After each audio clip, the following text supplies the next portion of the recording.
equipment for 0, you're just drawing a card. Drawing a card. Yeah, and they don't have to use the dice. They don't have to use the dice. Yeah, we should have that handled. So Ben Reilly is just hoping to chain these 0-cost equipments into being able to cast Mox Opals, which will allow him to float enough mana to cast Grape Shot. Grape Shot is a 1 in a red sorcery that says deal 1 damage to target creature or player based on, and that has the mechanic Storm. Best mechanic in Magic, no doubt. Best designed. Very good. Well, you disagree? Not sure about that? There's a reason it's called the Storm Scale, sir. I'll get into that later. But Grape Shot says cast a Grape Shot for each spell that you've cast this turn, and if Ben Reilly manages to cast 20 or more equipment in a turn that costs 0, and then cast a Grape Shot, he is going to deal 20 damage to Matthew Stone, and Matthew Stone is not going to like it. I do see some interaction here that may save Matt Stone for Game 1, and I do think that Matt would put Ben on this deck right off the. So because he's been playing it for a year. He's been playing it pretty much for a year. So Matt Stone has Thalia, Guardian of Thraben, in his main deck. That's a tough one. He has 3 Kitesail Freebooter. He has 3 Meddling Mage. There is a lot of interaction for what's going on here, but as we get into it here, it looks like Ben Reilly may not have one of his creatures that will allow him to go off, whereas Matt Stone has gotten off to a very advantageous mana advantage. Well, it's funny because Ben had to play out his equipment just to turn on his Mox Opal. Yes. Not ideal. So I believe Matt is on 19 and Ben is probably on 3. Uh-oh. Here we go. He's heating up. He's stopped. Oh, baby. So Pure Steel Paladin makes you draw a card whenever you cast an equipment, and it also makes the equip cost free if you have Metalcraft. So he put that 0 counter sigil distinction on his creature. And Matt Stone's taking a look at all of the power and toughness changes that have He's been like, going wait, on it's here. still just a 2/8. That's all it does. So at that, if Ben does not manage to go off in the turn that he's looking to go off with his Pure Steel Paladins, he can still just then equip all of the equipments that are there and make a wall. Just, okay, you know what, I may not be going off this turn, but I have a 2/16. Try attacking through this, I dare you. I think it has Vigilance too, so he can even attack with that if he wants to. I'm sure it does. Ya. So Matt Stone being on the Noble Hierarch Exalted plan may not be the best plan, but he does have a copy of Meddling Mage, but I don't think there's really too much going on there. Is Meddling Mage just game over when he casts it, naming Grape Shot? Because goodness gracious, what is the hell it? could even happen? There's no Echoing Truth. Main deck repeal. Main deck repeal. So Ben presumably would be able to get to that point. Right. If he does go off, he probably. Okay, so it looks like Ben is trying to go off. He's cast Retract, which is a 1 blue sorcery that allows him to return all equipment to his hand. So we have Storm 1, 2, 3. Now he's gonna thin his deck. So normally with fetch lands, right, the deck thinning is not very important because, well, you're just taking one card out. But when you're drawing 12 cards in a turn, that one land actually matters. And Ben Reilly is playing a total of 4, 8, 10, 12, 15 lands in his deck. So just getting 2 lands out of his deck and then going through the process of his comboing off makes a non-zero difference here. Oh, and he has a SRAM. This may be bad. This may be bad. Now he's drawing 2 cards per equipment cast. We're going. Important to note, though, with this, I mean, Ben still has to come up with 3 mana for repeal and 2 mana for Grape Shot. Yes, that is true. He's retracting again. Ooh, that does seem like an early retract. Huh. Oh. So Ben said, look, I have Maybe- 2 more Mox Opals. I'm going to find my Grape Shot. Do you want to scoop? So I wonder what the hell Meddling Mage Maybe named there. Matt did not name Grape Shot on Meddling Mage. That he may have named. I don't see how you don't name Mox Opal. Or maybe Mox Opal. No, because he was recasting him. he could still just Grape Shot. I think any reasonable card you name there makes it really hard for Ben. What the heck, Matt? We will have to find out what was going on, or maybe Matt just did not know what was going on there, because That's possible. Cheerios is simply just not a deck that you're going to run into too often. Ben Reilly's the only human I've ever seen actually play the deck. And how many top 8s does Reilly have? A lot, like 3 top 8s Three in top something eights. like 8 chances, Goodness something like that. gracious. So, Ben is good with the deck. Gracious. And in previous deck techs that I've done with him, he's talked about how really the only really bad matchups are decks with Thoughtseize, which if we Sure. look at your handy dandy metagame breakdown, there aren't too many of. So what are we looking at here for sideboard options? I think on Matt's side of the board, he's looking at...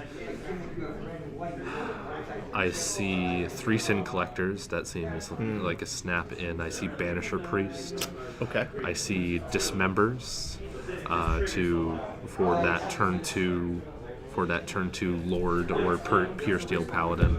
Yeah, those are definitely coming in. Do we think about the Vithian Renegades? It's so slow. I don't think it does a whole ton here, does it? Not really. Ben is just going to go off through the rest of his deck.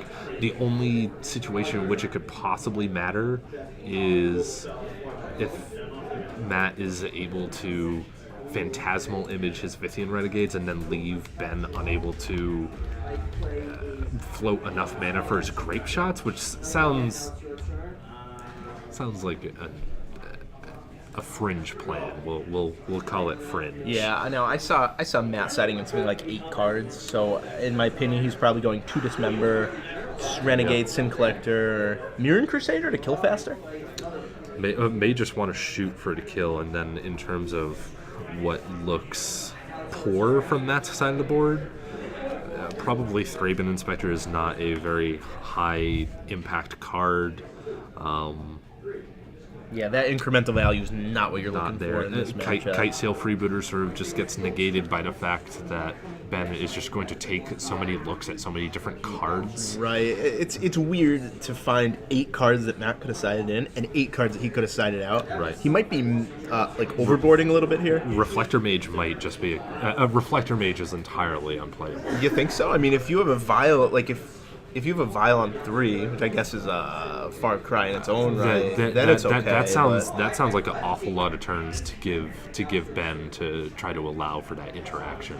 And in the situations where Ben is trying to probably realistically go off on turn 3, seldomly on turn 2.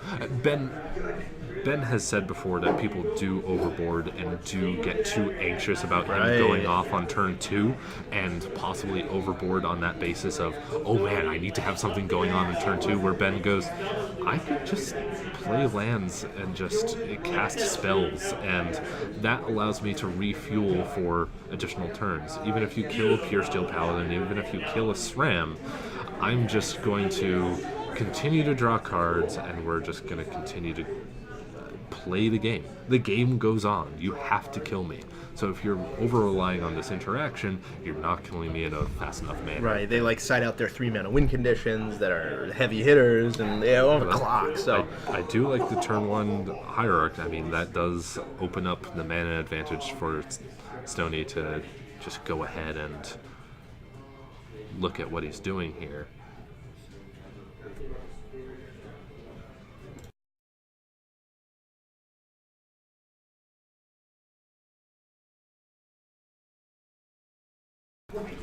So yeah, here we go. So Lead Ben off. taking a little shortcut. He goes, flap my Flood Strand, get a Hollow Fountain, and I am going to Sear Visions. And wow, a Snap leave them both on top. You see that?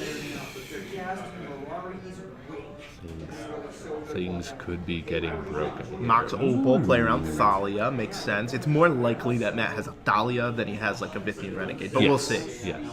Sin Collector. Okay, Sin Collector's fair card. If it hits a retract, like we're in business. But instead, what do we have? We have it's a complete whiff. It's a complete and total whiff. Yes, 3 equipment, a couple land, and a paladin or SRAM. So we'll see here. And guys, excuse our glare here. I know we have some glare. This is our very first stream at TJ Collectibles. We worked out kinks on Thursday when I came to TJ's to set up. You know, me and Ed worked out kinks this morning before the stream. And we're going to fix the lighting in between these 2 rounds. So thank you for watching our first one. Thanks for bearing with us. This is very much a soft opening. We'll definitely keep an eye on what's going on within the graveyard and see what we can do here. And also, you guys who are watching, if you do see, as Ben starts to go off here, if you do see things that you think we should change, things that aren't up to par, let us know in the chat, because we are so open to fixing them. Yes. Would you just mill the Thalia in this matchup?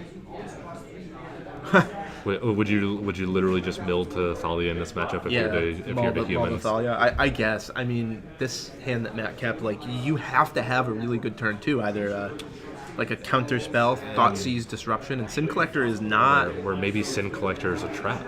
Maybe we're thinking about it in that way, that it only hits retract. Right. It doesn't hit Mox Opal. It doesn't hit any of the win conditions. He doesn't need to have the retract in his hand. He needs to have the creature. Okay, so here we go. We do have SRAM. That's going to be uncastable. Okay. Maybe that bears out that Ben is going to have to take off an entire turn just to start drawing cards again, and is just left with a bunch of artifacts on the battlefield. Right. So Matt may have bought himself a single turn reprieve, but no, there's he had the Pure Steel as well. And that's what I'm talking about. Ben just gets to take a look at so many cards and go ahead, and even if it's sort of like the soft Storm opening where a Storm player will Grape Shot for 8, nuke your board, you have no pressure, and that just allows me to restock for next time.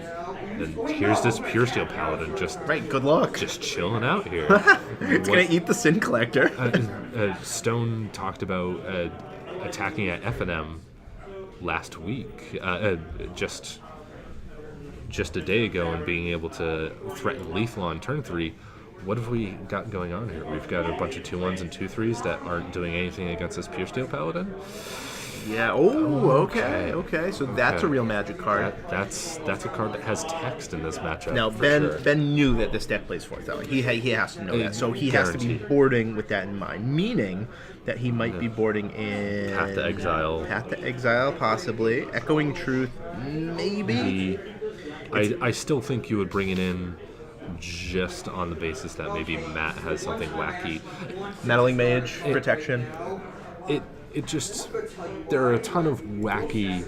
I've talked to Ben a bunch about this deck, and the permanents, the solutions that people are bringing in for Cheerios are usually permanents that are on the battlefield.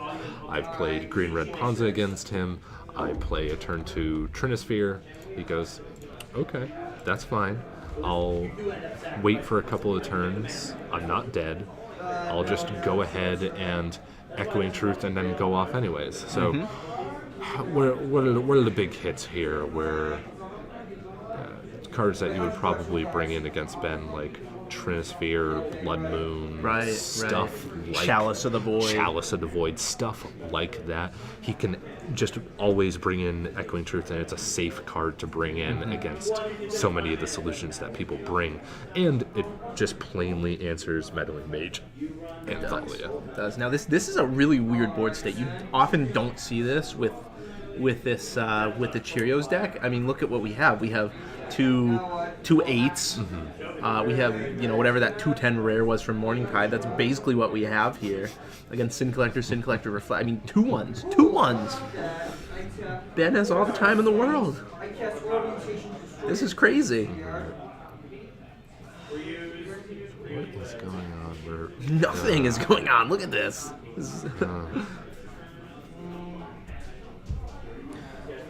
So Matt just kind of spins his wheels, cracks of horizons. He's spinning his wheels and he's not drawing cards, whereas Ben is just drawing cards. He'll find the Grape Shot eventually. He'll find the retract to just put all of those equipment back in his hand, and then he has a draw 6. So at the very least, no, he has a draw 10 because he has SRAM and Pure Steel Paladin on the field. Yep. So if he ever gets that Thali off the board, presumably the game's over. Right. Presumably. Right. And Ben is even willing to just spin his wheel and probably cast a bunch of equipment, knowing that he's going to hit retract eventually. Yeah, he has 4 in his deck, and maybe he boarded in the paradoxical outcome too. Who knows? Oh, I have been on the side of many a paradoxical outcome that have made me very unhappy. Was the outcome really like paradoxical? The outcome was me going, we don't have to play this game any longer. They really should have called that card like absolutely expected outcome. He needs to get it altered in some way, shape, or form to reflect that. So the players are kind of low. Both players are at 11 here. I mean, it's not completely unreasonable that the game is just one with attacking. The realm that we're in, I think where we're happy for Matt is if he has a what are Matt's ways to victory? It's called Kessick Malcontents. The card that you just said. Tell me that we've got a Phantasmal image, Matt Stone. Tell me that we have a Phantasmal image to go ahead and copy our Kessick Malcontents and end the game. And then that is awesome. He scoops it up. That is awesome. So we finally did go wide enough, and we had Thalia's Lieutenant, but I still don't like the Sin Collector plan. No, Sin Collector was miserable. I think it's a trap. Hopefully, I see Matt just going right ahead for the shuffle. Hopefully, he's thinking about other decisions, but I would go grabbing for your sideboard there, sir, and take those Sin Collectors out. That I would. Oh, maybe he heard you. Look what he's doing.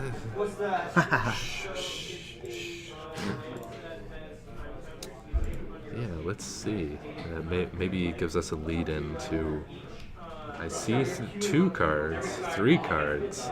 Okay. Now, if you're looking, what do you think those 3 cards are that he's putting back in? So maybe. So Kite Sail Freebooter takes non-creature, non-lands. So maybe he took that out. I bet he's boarding back in that, or maybe Reflector Mage. Reflector would have been good that game. Or that's a really rough call. I do think that boarding in such an uncommon matchup it's one of the strengths that Ben has. People are just going to misboard against your deck because it's not as if there's a sideboard guide on Channel Fireball that talks about your Cheerios matchup. Hey, but maybe coming soon, Ben can tell you on the TJ's website how to beat it. Absolutely. I know that Ben is a multiple-time regionals champion and writes fantastic tournament reports that he posts on Reddit over at the Spikes subreddit. Right. Maybe if Ben takes it all the way here, he'll give us his account of the tournament. I know that Ben is a teacher and has a fantastic command of being able to tell a tournament report. So that would be a treat. I would look forward to that. And just the fact that Benny is still playing this deck. I mean, last February he was playing this deck. He's still playing it. I don't want to go out on a limb, but I feel like Ben might be the most experienced Cheerios player in the world. Like, who else plays this deck? Can you guys think of anyone else who plays the deck? I don't. I've never seen it in an FNM. I just went to Team Open in Philadelphia and did not see a single Pure Steel Paladin in the room. So let's put it that way. We have a sampling of over 1,000 players in a room, and I was walking around the entire time. If you were there, or if you were at a large Magic tournament around, tell me if you've seen Pure Steel Paladin at the modern tables in the last year. Honestly, I would love to know. Ben likes his decks like he likes his bands, Emo and Strange. Ben is a committer, and for the terms of Modern, that is absolutely the right thing to do. You play what you know, or play at least. If you're going to make a change, go ahead and make a change to something that's similar in function, which is those cards that Matt Stone are shuffling might be mine. They might be mine because I played that Is that like outside assistance? Or Hey, how's that work? Except for the plane shift meddling mages, which I have not found for myself. I would have brought them. I'm looking to trade those. You're looking to trade those? I am. They're in my binder handshake, at home. Handshake. At home. We're having to talk about those later. That's great. Yeah, must be Crispiculas. I know that you and Snook have had plenty of conversations about the correct versions of cards. It's true. I am not willing to put a Judge Promo or Alara Reborn Meddling Mage into play. It's tough, man. It's tough. It's such a disgrace. That's a hard sell. Oof. That's a hard sell. I mean, look, we're entrenched modern Magic players, and we might be snobs, but if you can put Crispiculas into play, don't put the fakes. The fakes, the fakes, imposters. Especially, so I can get behind Snap. Other cards that have had promos that don't belong to a person, but when you're not playing Tiago-chan, or you're not playing Darwin Castle, or you're not playing Crispicula, I feel like that's a really rough sell. Even Olivier Ruel, like Ranger of Eos, like give some props to the man. Even wow, are you anti-French or something? No, I'm just saying how many people play Ranger. Racist. How many people play Ranger of Eos anymore? It's true. It's true. You know, it's funny. I opened a Sylvan Safekeeper in a pack the other day. Don't ask why I had Judgment packs, but I'm like, oh, I forgot about this card. Yeah. This is the first invitational card. Have you ever played that card with Titania, Protector of Arga? Nope, can't say I have. Okay, so we're in the action here. Obviously, Ben is on the play, and with an ugly hand. Wow. So we are echoing truth. Okay. Sure, that makes sense. So Ben has a SRAM, but he doesn't have much to He go with does it. not have much motor. Now he has 2 draw phases at it, right? He has 2 draw phases, and he has a Serum Visions to go ahead and, if Ben is able to find an equipment and set 2 equipment on top, then we're off to the races. Ben leaving the fetch. I'm surprised, yeah. Because you're going to scry. If you hit lands, you want to put them at the bottom. Like we said, the deck thinning is real with this deck. And Ben may have really wanted to use a blue on a retract, and if he's unable to use those cards that are on top, then it's going to be awkward. Okay, he set 2 to the top. He's casting a Paradise Mantle. He's casting a Sigil of Distinction. So it worked out. I wonder if he'll retract. Did he draw another Echoing Truth? He did. Okay. So this is good. Now he has 4 artifacts in his hand, 3 of which will draw him a card. He has to decide whether to go off now. He is. And this is the time when this Flooded Strand, that he's going to hit a Hallowed Fountain at some point. Right? There it is. There's the Hallowed Fountain. That could have been one of the 3 left in his deck. It's true. That he could have hit. Or the 1 left in his deck. Excuse me. So that was it, unless that was a Flooded Strand he drew. Right. I'm not sure. So here we go. Mox Opal. And I mean, I really shouldn't talk any junk about Ben, because he's been playing this deck forever. It's just what we noticed, I'm right? sure he has a reason for the actions that he's taking. Yeah. Like I talked about with Snook in the last round, when you are familiar with those styles of decks, you have the edges, you know what's correct. But he's just attacking. And so he's pumped the brakes. He's going to save his interaction that he now has. He can blow Mattstone out with Echoing Truth on whatever. Right. Ben may just wait until the end of this turn and hit the Thalia or whatnot. Oh, Freebooter. Interesting. So here Ben can go trigger on the stack Echoing Truth. Bounce both Freebooters. Which I have to imagine. And it's not the old triggers. Right. Ben is looking for that right now. It is not the Tide Hollow Sculler. It is just, do you know what happens when you Echoing Truth these Kite Sail Freebooters with the trigger on the stack these days? Yeah, not what used to happen. That's for sure. Instead of getting to permanently exile a card, you get to look at your opponent's hand, pick a card, which never leaves the hand. Oh, goodness gracious. That is really, really rough. All Matt Stones can do is say go. Ouch. And with the knowledge that Ben has another Echoing Truth in his hand, this is a massive uphill battle at this point. Yep, so here we go. There's the second Hollow Fountain out of the deck. Okay. Ben is, he should win this turn, right? Like, odds have to be that he wins this turn. Like, sometimes material is misleading when it's on a board, but this material on the board does tell all of the... You sound like a chess player, sir. It does tell the story here, especially since we know that he has the Retract in his hand. Like, he has so many draw steps. I can't... Non-zero, right? He can definitely whiff, maybe up to 5%. And Ben has extolled the virtues of just waiting on it. You don't have to go for it, especially when Matt is not applying any pressure whatsoever. Ben actually made the comparison to old High Tide decks in that you would just wait for them to try to kill you and use their mana, and if they've got no pressure going on, then just take draw steps. Just take draw steps and bury them in a full hand of what's going on. So if it seems a bit odd that Ben is just taking draw steps and not really going for what's going on, it's because he doesn't need to. Even with this Kite Tail freebooter, it doesn't really do much. Oh, especially with Path to Exile in his hand just already. He's got all the interaction to keep Matt Stone off of the board and just take draw steps and make absolutely sure that when he goes for it, he's going to have it. Right, he has Thalia protection. He doesn't care that Matt Stone takes an Echoing Truth here. He has so much interaction at the ready. Like, sure, fine. That's 2 power on the board. How are you killing me? Right, this is pretty irrelevant, right? Because there's a path to take out the Kite Tail and Echoing Truth if a Thalia were to enter play. Now, if there were a Phantasmal Image going onto a Kite Sail freebooter, then Ben might use his interaction. He might use his Path to Exile as it's the last true piece of interaction in his hands. But past that, he's in no hurry.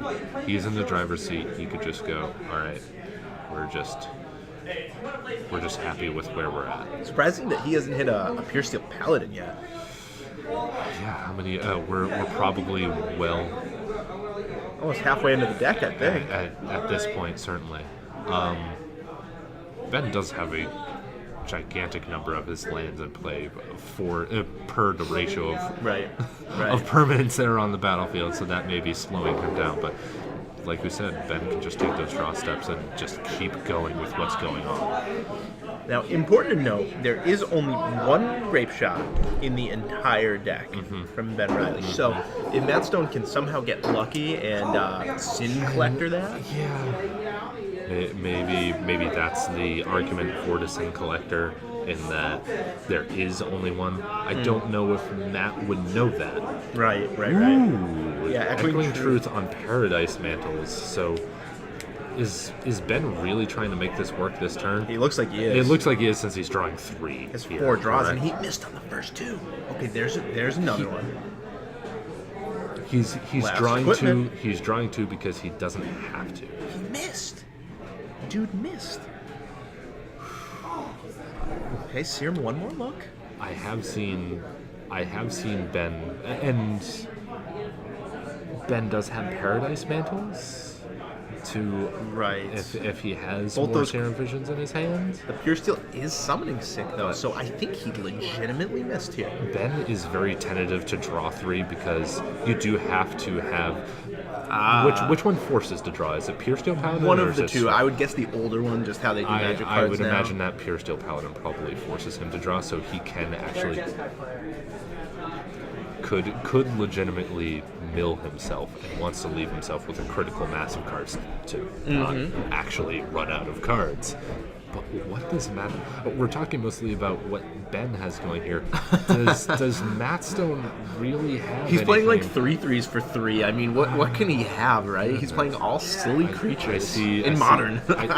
And Ben is at 15 and Matt is at 13, so even this Mantis Rider is really not all that impressive. Right, that is a long time. That's basically an eternity in this game. So we do have Mantis Rider and we do have Phantasmal, so we can push for 6 this turn. But I mean, that's still that's still 3 turns away from reasonably being able to kill Ben, and that's not a place where I'm really all that happy about being. So no, he's choosing to Phantasmal Image. Going to go. Maybe he wanted to get the one great shot.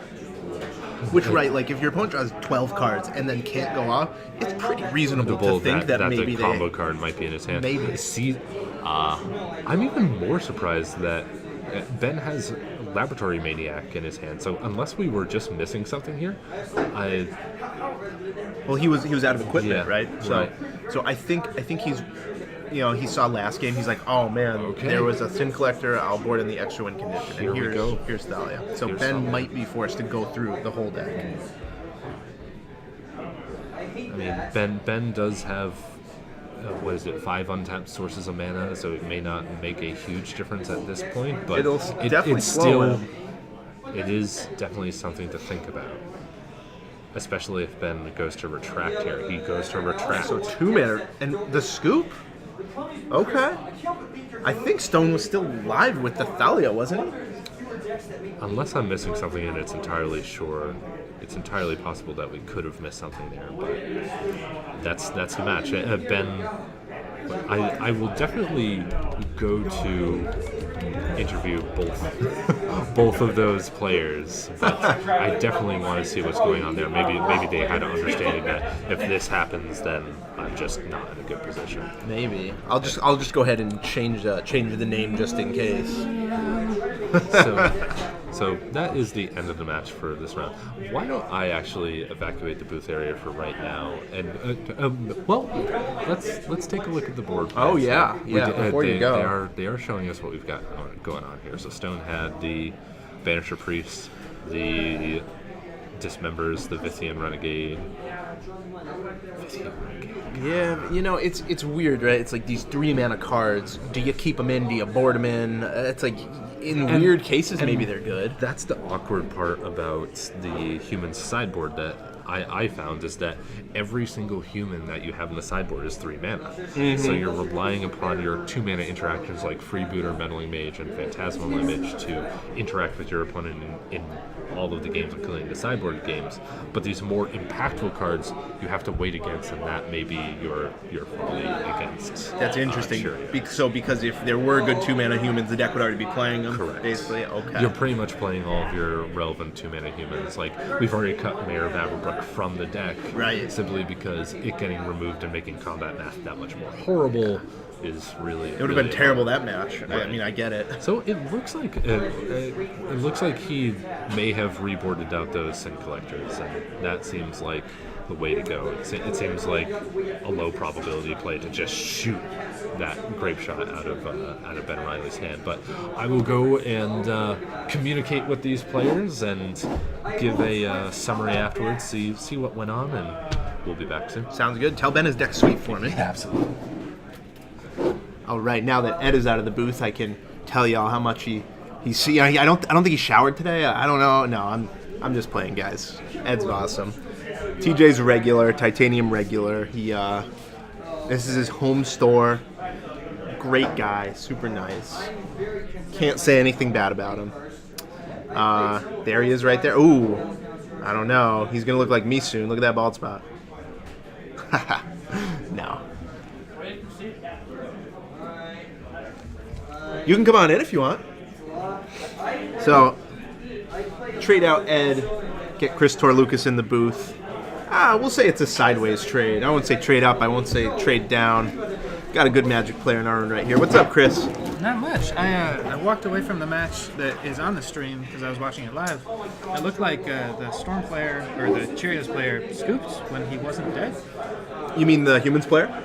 Oh, the Humans player conceded. The Humans player conceded. That makes much more sense. Yeah, well, the Humans player wasn't dead. You're right about that because there was a Thalia in play, and yeah, he cast Retract to pick up all the artifacts, but he still only had like 4 mana left over for that. He had burned through both his Echoing Truths. It was really weird.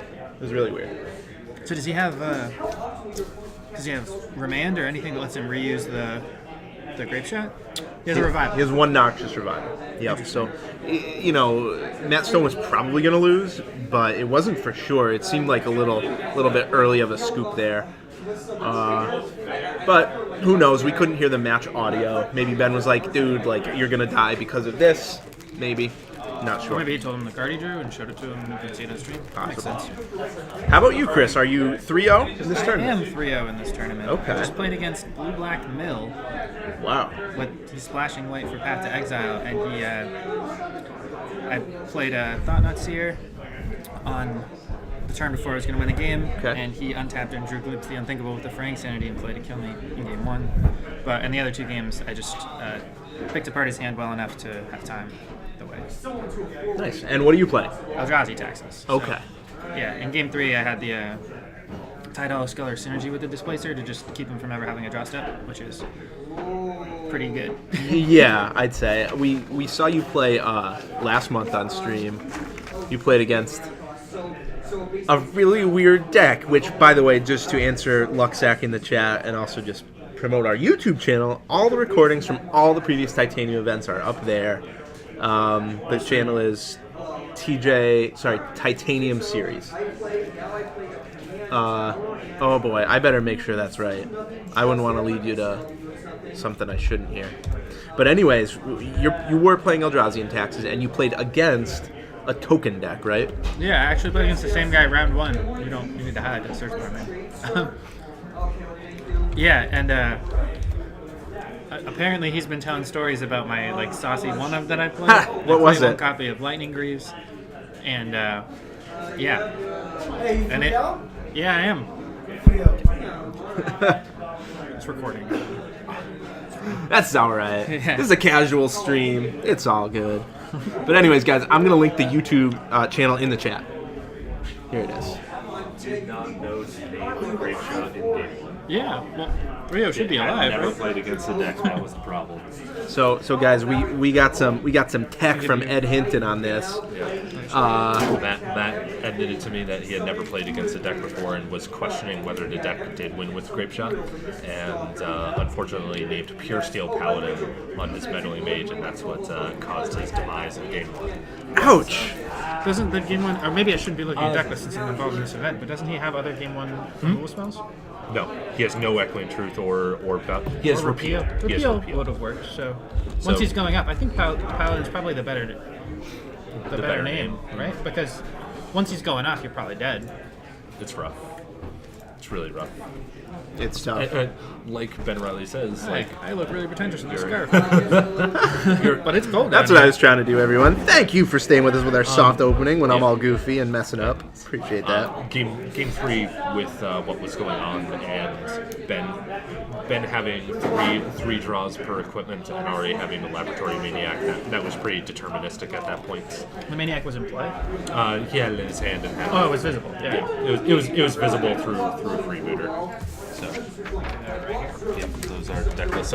So once Matt knew that he could play Laboratory Maniac, retract, and recast all of his But with Thalia in play, can he cast all of the equipment? That's what I said, but apparently He could have always freebooted the Lab Maniac. It seemed like there was a little more You can't play. freeboot Lab Maniac. yeah, Can't freeboot Lab Maniac, right? it's duress. Meddling Mage Lab Maniac, maybe. There you go. Something. Something like Well, if he had less than 12 cards in his library, maybe he was actually going to win right then. Yeah, premature scoop, I think, by one turn, but it's okay. Matt didn't want to play anymore. Can't criticize him for it. He's a fun player. Yeah, but two-time Pro Tour competitor Matt Stone. There we go. Really? 2 Pro Tours. Matt Stone. He has the longest time in between Pro Tours and Pro Tour history. Okay, so you guys probably didn't hear that because Zeb was standing far away. Matt Stone trivia. This will be on the Titanium trivia after we blow up. Yep. Matt Stone, what was it? He went to the last Team Pro Tour in Boston, I believe in 2002, and then went to Pro Tour Theros. But what's the time between Pro Tours for you, Matt Stone, as he sits in front of our camera? 12 years. And what was the Team Pro Tour, by the way, for the first one? Team Pro Tour Boston. That can't be the longest gap. Rich Hagon does a stats article. Right. Remarked in his stats article that was the longest time between Pro Tours at that time. Got to be longer now, because surely someone who played in the first few. But I know That's Finkel pretty likes to impressive. take his like decade-long breaks. I don't know if The first Pro Tour Boston, and then the first team Pro Tour Boston, and then Pro Tour Journeys. I might give you your sheet back. Thanks for. Oh, hey. It was from Odyssey Limited To see you guys later. to Theros. Odyssey Limited to Theros. Like, I bet a lot changed in that time period. Cards may have been a little bit different at that point. So guys, we're gonna take a pretty short break here. There's only like 6 or 8 minutes left before the next round, so we're gonna take a very quick break. I really have to pee. I'll be honest with you guys. Hey, man. Gotta go do it. Do what you gotta do. Make your calls. So, thank you for joining our first ever stream. If you do have criticism or complaints or Constructive criticism. Like, that exists theoretically in the Right. Magic community. it's a rough sell. It is, We'll but definitely say that much. let us But, know what we're doing wrong, and thank you for watching the first one. Really you very appreciate it. much. It's only going to get better from here. Yeah. See you soon, everybody. I will sit in the chat and feel free to ask me questions there. There we go.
Okay, everybody, welcome back to TJ Collectibles, Last Chance Qualifier. Appreciate you watching.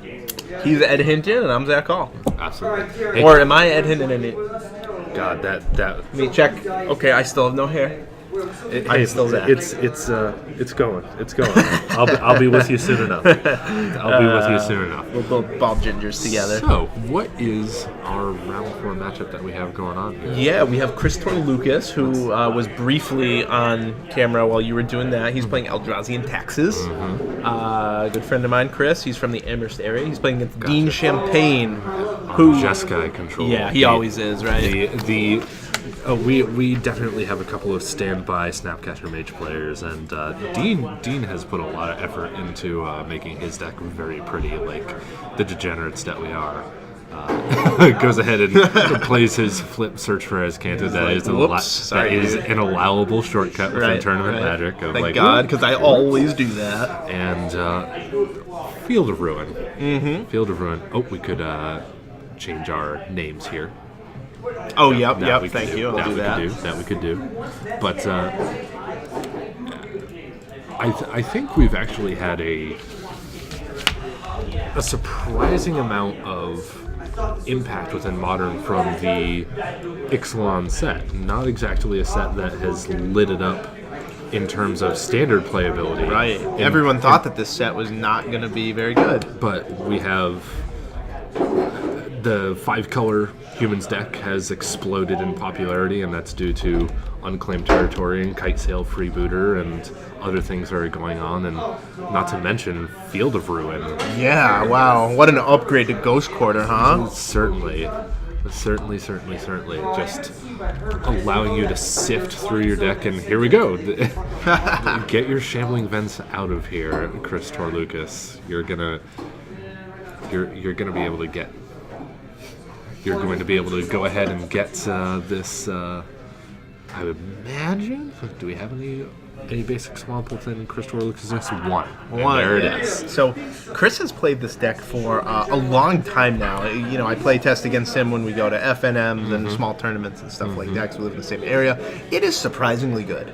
Eldrazi and Taxes. It's definitely a deck list that you look at and you just don't think much of it when it comes up on the field. But the amount of times that you just catch somebody off guard with a Leonin Arbiter is too many to count. And even on decks that are favorable against this decks, sometimes you just get actually LD'd out of the game, and it is embarrassing how many times that happens, and they have the Aether Vials to back it up.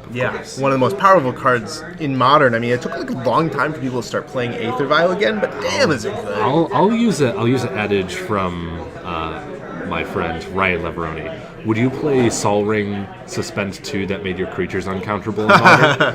I think so. That seems reasonable. Something that against this Jeskai control deck allows you to put whatever you want into play, makes them guess at what you're doing, because remember, if you have not played with Aether Vial before, when you activate Aether Vial, you say activate Aether Vial on the converted mana cost. You let them guess at what it is you're doing, and then they could make a reaction or do something on the board playing around one card. You may have that card in your hand and it's just like, I'll put this other one into play. That's just what's going to happen right now. But as we see right here, an uncounterable flashed Tide Hollow Sculler hitting the battlefield and pretty good. Recording the contents of Dean Champagne's hand. Now, this was, I do believe, at the end of the turn. Not positive about that, but I think so. It seems like the right timing for it, but just getting to map out Dean's hand, and I believe Dean is the only player of our Jeskai decks to be playing Fat Caster Mage, otherwise known as Torrential Gearhulk today. I believe I scouted that out, but the Jeskai players definitely like to play around with the one-ofs in their decks right now. I think a Secured Waste has sort of become standard, which is mind-boggling to me, but as well as a Sphinx's Revelation, because Secured Wastes is your very, very poor man's Entreat the Angels of goodness gracious, I need a way to end the game. And if anybody has watched the Pro Tour coverage in round 4, I believe Paulo Vitor Damo de Rosa didn't get to win his match against Blue-White Control simply because he could not get Secure to Wastes off and onto the battlefield with what was going on. But, hey, you need some way to end the game in a reasonable amount of time. Secure to Wastes may be not even White Sun's enough. Not even White Sun. I know. You play a couple more mana to get 2/2s. We can't put some 2/2s into play and have it go back into your deck and just get them? Look at this, though. He has 1 mountain, 1 island in play. That's a hard card to cast, I guess. Sure. And also, like, when they swing with their Dark Confidant, you're like, yeah! Hey, I am by no means a Snapcaster Mage player, so somebody else may want to pipe up and chat and let me know. Let me know what I'm missing here. But Yeah, please do. There are 12 of you. You're supposed to be chatting, guys. Come on. We're talking about cards that have had an impact in Rivals of Ixalan, and I have not even acknowledged the search for Azcanta that's in play. Talk about a skyrocket for Jeskai control. What a push card, huh? Hey guys, would you like to cast Impulse every turn? Would you like to cast Impulse every turn? Uncounterable Impulse, by the way.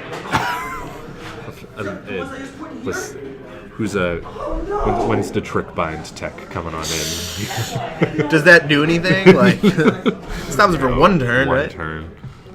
If it was the old, did Bind do it? Interdict, I think, did it. Interdict. That also makes you sacrifice it. That is long out of modern. Are we Pising Needling or Azcanta the Sunken? Right. You cannot say search for Azcanta. Correct.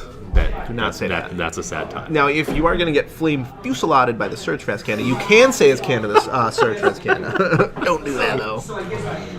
So what's going? Let's ground ourselves a little bit. Yeah, And what's going on in this game? It looks like Dean is just he's flipped his search for Azcanta, and he's still just at 17 here. He is at 13, but that might be the problem with the Eldrazi and Taxes deck. Well, as I say, as he puts a Thought-Knot Seer into play. It doesn't kill fast, right? It doesn't reality It smash. does, compared to the Humans deck. If we're looking at aggressive strategies that are also looking to be disruptive, Eldrazi and Taxes is probably the slowest of those options. It doesn't exactly go and convert into a win extremely quickly like Humans can. Just play a couple of Thalia's Lieutenants and the game is over. Or have Mantis Rider to provide hasty damage. Right. And sometimes the top decks get brutal. The Ether Vials get brutal. The Tide Hollow Scullers don't do anything. The Leonin Arbors don't do anything. Here we go with the Thought-Knot Seer on the stack. On the stack. Path is going to happen. Right, path is going to happen. Yep. It looks like that is all the basics from Chris Stack. So he said, okay, no search. Draw off Thought-Knot, and now Thought-Knot Trigger is currently resolving. Yep. 2 choices here, Sphinx's Rev or Cryptic Command. Both not great because of, the Thalia in play. I think. Or the Torrential Gale. I thought that was an island. Yeah, that's perfectly fine. If we were looking at Cryptic or Sphinx's Rev, I think Cryptic would have to be the call because it's just Fog draw card. Right. And he does have pretty much half of Dean's life total of damage in play here. So Dean down to 8. Couple turns away. Chris has Aether Vials at 3 and 4 here. So at the end of turn, he can add 6 power to the board. Camball. Here's this draw step Thought-Knots here. Draw that's step Thought-Knot. really rough. I've never had the pleasure to do a draw step Thought-Knot except for with Eldrazi Displacer. How does it feel? Oh, it's so good. It's just the best feeling in the world to force them to have instant speed interaction, and in any case, you're still going to strip the best card out of their hand and leave them.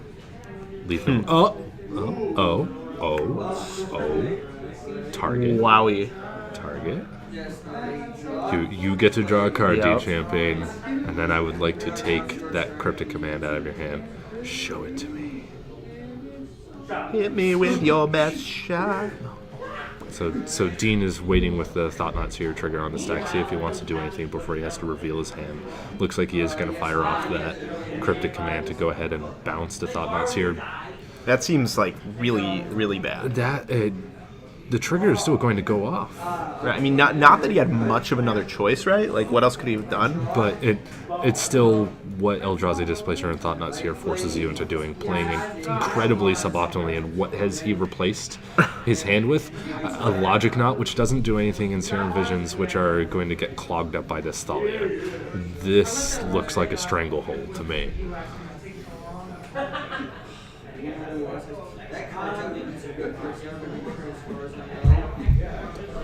So Chris gets to untap, fiddle with his files, knock Dean to, what, 1? Dean's at 1, and a Kemball is coming into play. So I would say that is completely the as game. close to...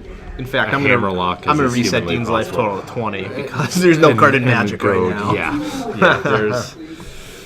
there's nothing going on there that's going to save him from what's going on. But, okay, let's take a look at our sideboards here. Yeah, please do. Who's we looking at first? Let's look at Chris. I see 1 Zealous Persecution, 2 Stony Silence, 2 Rest in Peace, 2 Burnt and Forged Tender, 2 Cynic Collectors, 2 Fatal Push, 2 Settled Wreckage, and 2 Ether Sworn Canonists. Candidates seem like Rest in Peace, Burnt and Forged Tender, Sin Collector, and Ether Sworn Canonists. Oh no, Nick's to Ether Sworn Canonists. Yeah, Ether Sworn is good against not much. Right. Snapcaster. Oh my goodness. Yes, go on. The technology out of Chris Tourloukis in his main deck. He is playing 1 main deck Lightning. Oh, he has played 1 main deck Lightning Greaves for months now, and it's funny because I told Adam Snook a few months ago to play 1 Lightning Greaves in his deck, because what a good 1-of. It does everything you want from a 1-of, right? It is high impact. It can just win you the game. Right. It's fun to tell a story with it. In terms of what we're not looking to be at in Chris's main deck, I feel like his Wasteland Stranglers are pretty much stranded and are just 3 mana 3/2s.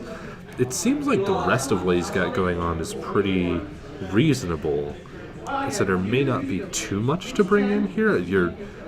Maybe we're bringing out Path. So we have seven candidates to take out. But what do we fill in with it? 2 Sin Collectors, 2 Burnt and Forged Tenders, 2 Rest in Peace, and then do you board against the? If you're thinking about Celestial Secure to Wastes being a reasonable finisher, maybe we're playing the Gotcha Zealous Persecution. Is that too cute? Or That's really cute. Or it may save us from a lightning bolt on Eldrazi Displacer. It may surprise push across the last points of damage. It could. It could. Dubious. I think I prefer 2 Sin Collector. Rest in Peace, is that playable? It's good against Search for Azcanta. It's good against Snapcaster and Torrential. But that's I could see having exactly 1 Rest in Peace. No more. I would never board in 2. Sure. So you have 1. Simply because it doesn't put pressure on Dean's life total either. And if you ever draw 2, you just really want to deregister from the tournament. Right. Just want to quit. So we may just have some 3 mana 3/2s stay in play, and some Path that Exiles hit the bin. Yes. And then in terms of what Dean's got going on here,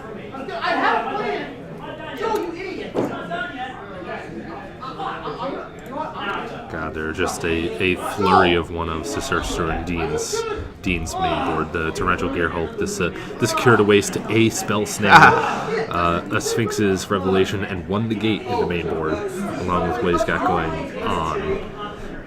Dean's board is 1 Celestial Purge, 1 Elspeth Sun's Champion, 2 Relic of Progenitus, 1 Piet and Kieran Nalar, 1 Is It Staticaster, 2 Dispel, 1 Negate, 1 Vendilion Click, 1 Engineered Explosives, 1 Wear Tear, 1 Ceremonious Rejection, 1 Timely Reinforcements, 1 Disdainful Stroke. Wow, that was a lot of 1-ofs, my friend. Seems like he's got a lot of options, but it gets complicated. Yeah, I'm not even gonna begin to predict like. We'll see. We'll observe the cards in Dean's hand and go from there. This Jeskai deck is the perfect deck to do the old school strategy of shuffle all 15 in and take 15 out. Exactly. At random, maybe. I advocate that strategy just in general. You try hard. Hey, come on. It's fun. It's really fun to just be like, man, what do I want to take out? Goodness gracious. Okay. So Dean will be on the play. Looks like he has kept his 7. It looks like Chris is keeping his 7. Oh, Dean is going to 6. Okay. Dean on 6. Dean is going to 6.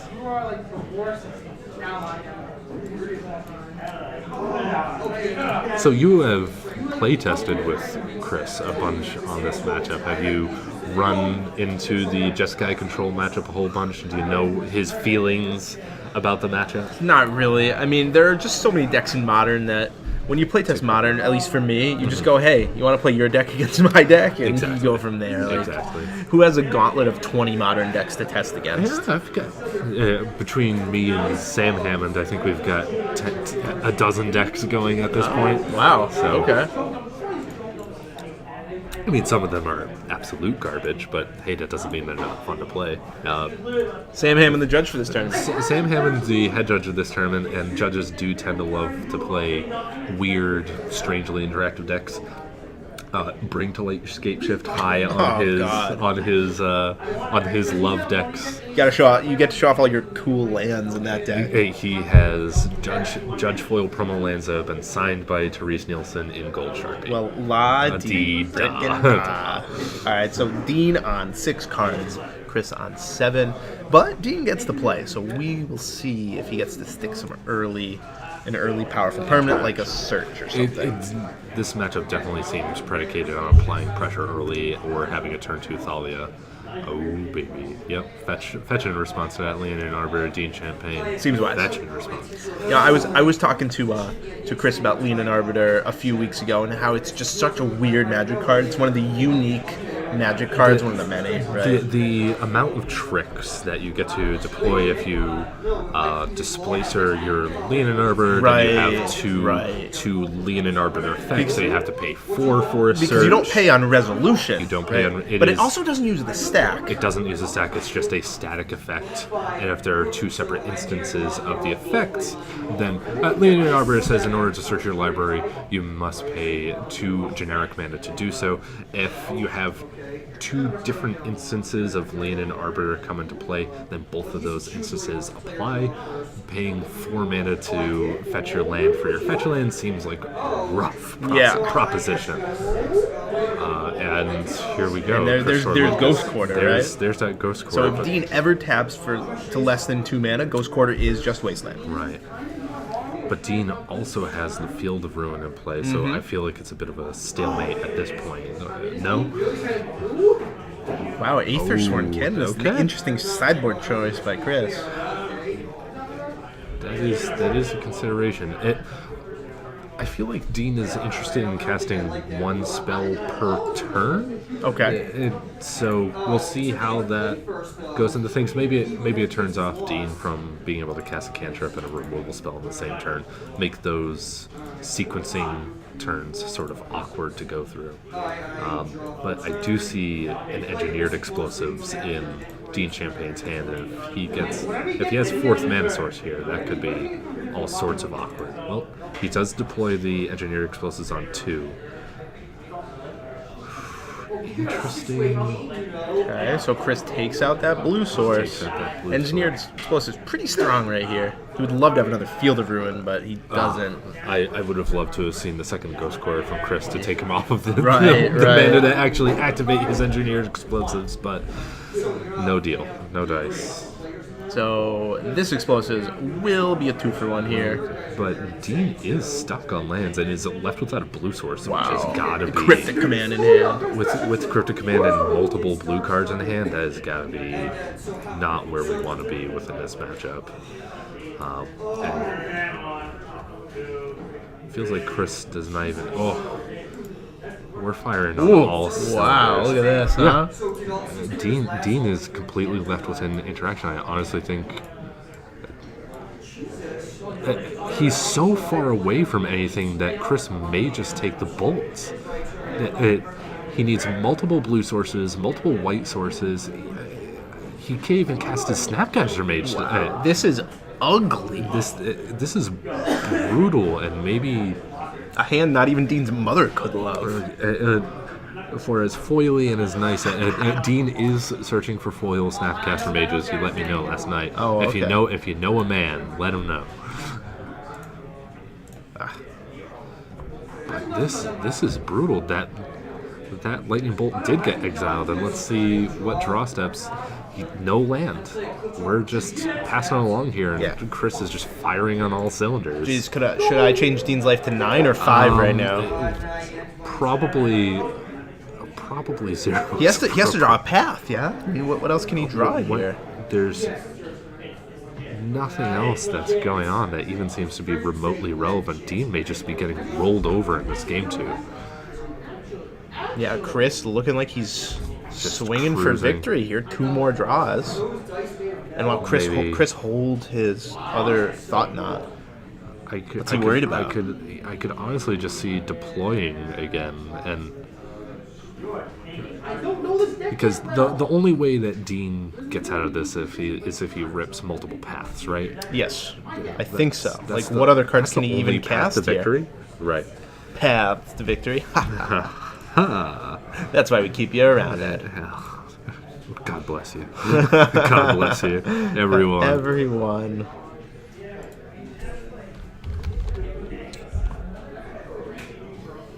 Okay, Sin Collector. Activating that on 3, seeing if the path is cleared to deploy further.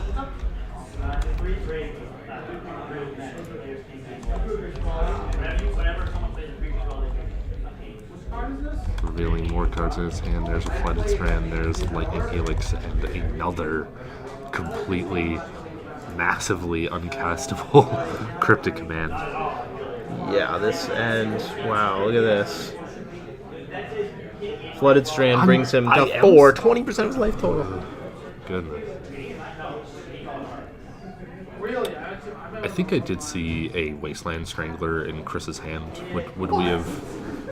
Would we have been, just to end the game a turn earlier, would we have been behooved to just put it into play and just have Dean dead next turn and prevent him from taking another draw step?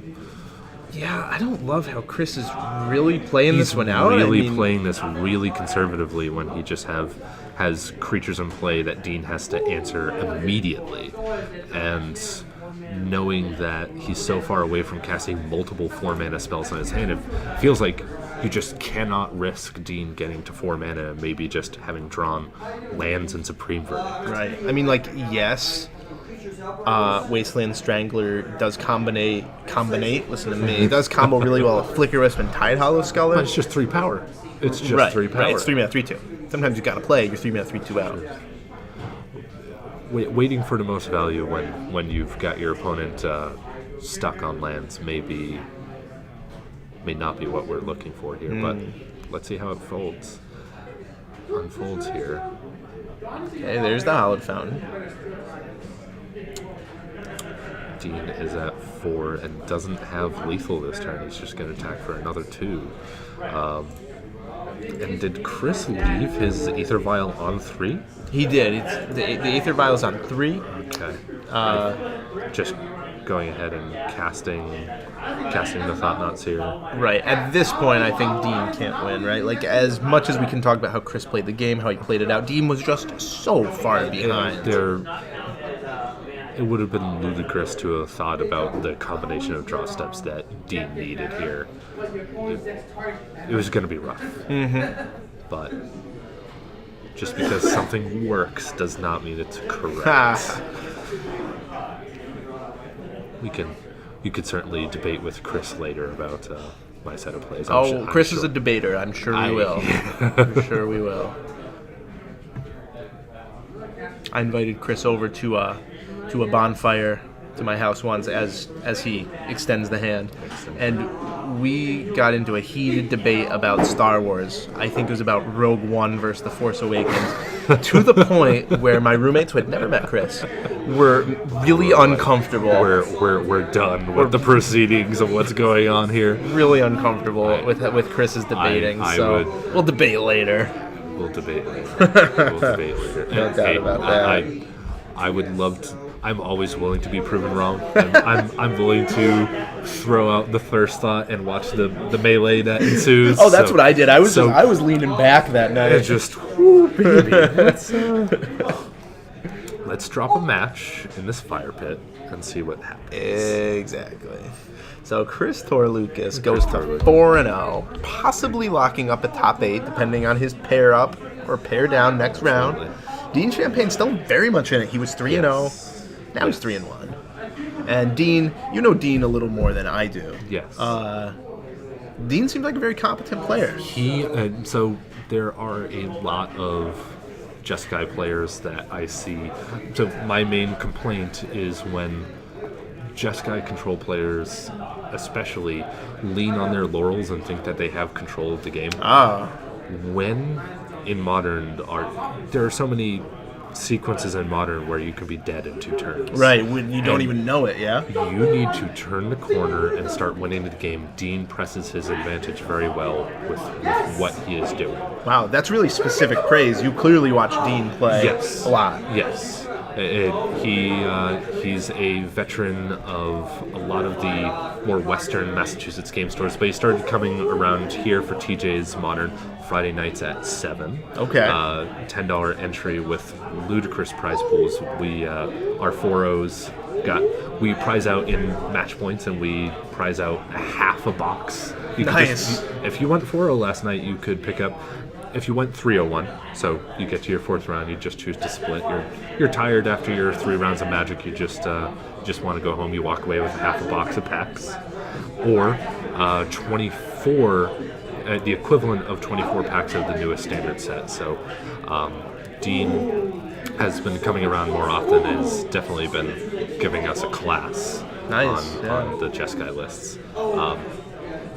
Still doesn't like it when I play Blood Moon against him. One criticism I have of Dean, Modern Masters non-foiled engineered explosives. Have you talked to him about this? Have to give it to you there. He is always on the search for the correct ones. I won't even give him guff about the intro pack being Karen Nalar, because that's a really sweet art. But he's always on the search for the quote-unquote correct ones. So it's tough, right? I mean, yeah, you can just pay $75 for a card, but it's really fun to find it, track it down, trade for it. When you've got that much material in your deck, you usually have fired through other Modern decks, and you've got other stuff waiting in your trade binder that you're just hoping somebody walks in the room with what you're looking for. Yeah. And at the end of the day, it's a collectible card game, right? It's a trading card game. You know? I tell you, man, I saw a foil Codex Shredder in someone's binder. I'm a dirty Lantern player, I admit it. I was so happy to trade for that Codex Shredder. Right. I could have bought it for $4. And what I love within the realm of trading, and what a lot of people don't. So people have been saying that trading has been dead for a while with the advent of TCG Player and just being able to look at each other's, okay, what's the value? If it doesn't match exactly, I'm not going to do this trade. Right. No, hey man, I'll give you a couple of bucks the other way. Just remember me. We'll make a trade later. I will see you down the line. And you develop a rapport. Exactly. I don't think that Magic players are left with that lack of social cues, you know? Well, a lot of players are real value grinders. I mean, if you're out there and you are this guy, you know what I mean. You're like, it's 20 cents off. I don't know I can do it. I'll tell you how I trade, man. Sometimes I'm like, they pull out a card that means something to me or I don't necessarily want to trade. I straight up tell them, like, look, man, I'm sorry. I don't want to trade it that much. It would take you giving me a few extra dollars to make that happen. And sometimes they say yes, sometimes they say no. Yeah. It's like it's not just all like the exact dollar and cents value of your card. Exactly. Be willing to go one way or the other with what you've got going on in your trades, and it will come back to you. Yeah. No doubt. Especially with what you've got going on. I remember the most ludicrous value proposition of what I had going on with a player. I had a younger teenage player actually scoop me into prizes at F&M. Okay. And I thought that was an impressive. He knew that he could not get prizes. I knew that he could not get prizes, and he utterly crushed me on his mono Bluetron deck. Nice. Oh, I love it. I love that kid now. He did not give me half of his backs, but he gave me half He gave me some of his packs for what was going on. This was Kaladesh. Okay. I opened my first pack. There's a very foily Crucible of Worlds. Beautiful. In that first pack. Beautiful. I'm just, hey, Jacob Durifini, you dropped one of your packs over here, buddy. And he knows from here on in that when it comes to that, when you do forward and pay it forward to your opponent when there's no sense not to, that things work out and karma goes your way. So I didn't mind giving up that $100 Crucible of Worlds if it meant that he got the lesson and he's able to carry that through for whatever he's got. I mean, we're a community, right? Like, and all this stuff that's going on in our community that makes us look really bad. People talk about the toxic Magic community, and some parts are, but really it's interactions like that, teaching the new generation, right, setting the example, right, not being a hypocrite. I'll come on down. There are periods after every single new set where there's a Magic open house, and Wizards showed a renewed commitment to that by having a full art foil Silvergill Adept in alternate art. Just for coming on down to the open house and playing, you got that Silvergill Adept promo. That's showing that there are people that should be there at the event who know how to play Magic and are willing to teach and be patient to new players. Right. So if you've got new players that are maybe buying their first event deck, maybe coming on by the store and getting their first promo decks, there are three 30-card decks that have a how to play packet, and you can should be able to go up to any local game store, ask for those, and they will hand those away for free. So if you have people who are interested in the game, you can come on down to TJ Collectibles. You can go to your local game store. Most stores have them, or all stores? It should, if they are a Wizards Play Network store. Sure, if they have sanctioned Magic events at their store, they should have those lying around in a box. You can take those home, you can get people interested in the game, and then you can bring them to the open house, and they can get cool stuff, and we can start to community build. I'm a level 1 judge here. I've played at TJ Collectibles for the past 10 years, and what I'm willing to do is be here any day of the week that you want to get better at Magic, to learn how to play Magic, what version of Magic is correct for you. Obviously, if you're watching this stream, there may be... Maybe the intro deck's not for you. Maybe the intro deck's not for you. But maybe you have someone who's intrigued by the arts or is otherwise just interested in Magic for other reasons. Maybe your mom. Than playing competitively. And I am more than happy to teach them how to play Magic and have a welcoming atmosphere here down at TJ Collectibles. I hope you out there are willing to do the same. And come on down. We're always willing to help. We've had multiple players come on down here. Hey, I have multiple Modern decks in my bag waiting to be played. There you go. You want to come on down and get engaged in the community, and you may be building a Modern deck. You may have to read every card in it. You may not have to. You may not have every piece. You may have a couple of proxies. I've got decks waiting in my bag. If you give me a little piece of collateral, you give me your car keys. You make just the keys to your car. Not a big deal. Just $10,000 car. Just don't run off with my Modern deck. Come on down. We're always happy to have you. We will be more than happy to introduce you to Modern or get you further into Modern and have a good time. Well said. Well said. So, and even if you can't do that, right? If you can't be that guy who has the extra decks, if you can't be that guy to be at the store 5 days a week, at least don't be. I mean, rule number 1: don't be a dick. Don't be a dick. It's so easy. It's so easy not to. It's so easy to, in the moment, and believe me, I've been there. I could tell you 10 different stories of how people have blown up at a Magic table. Yeah. If you take 5 seconds to it's Magic. It doesn't matter that much.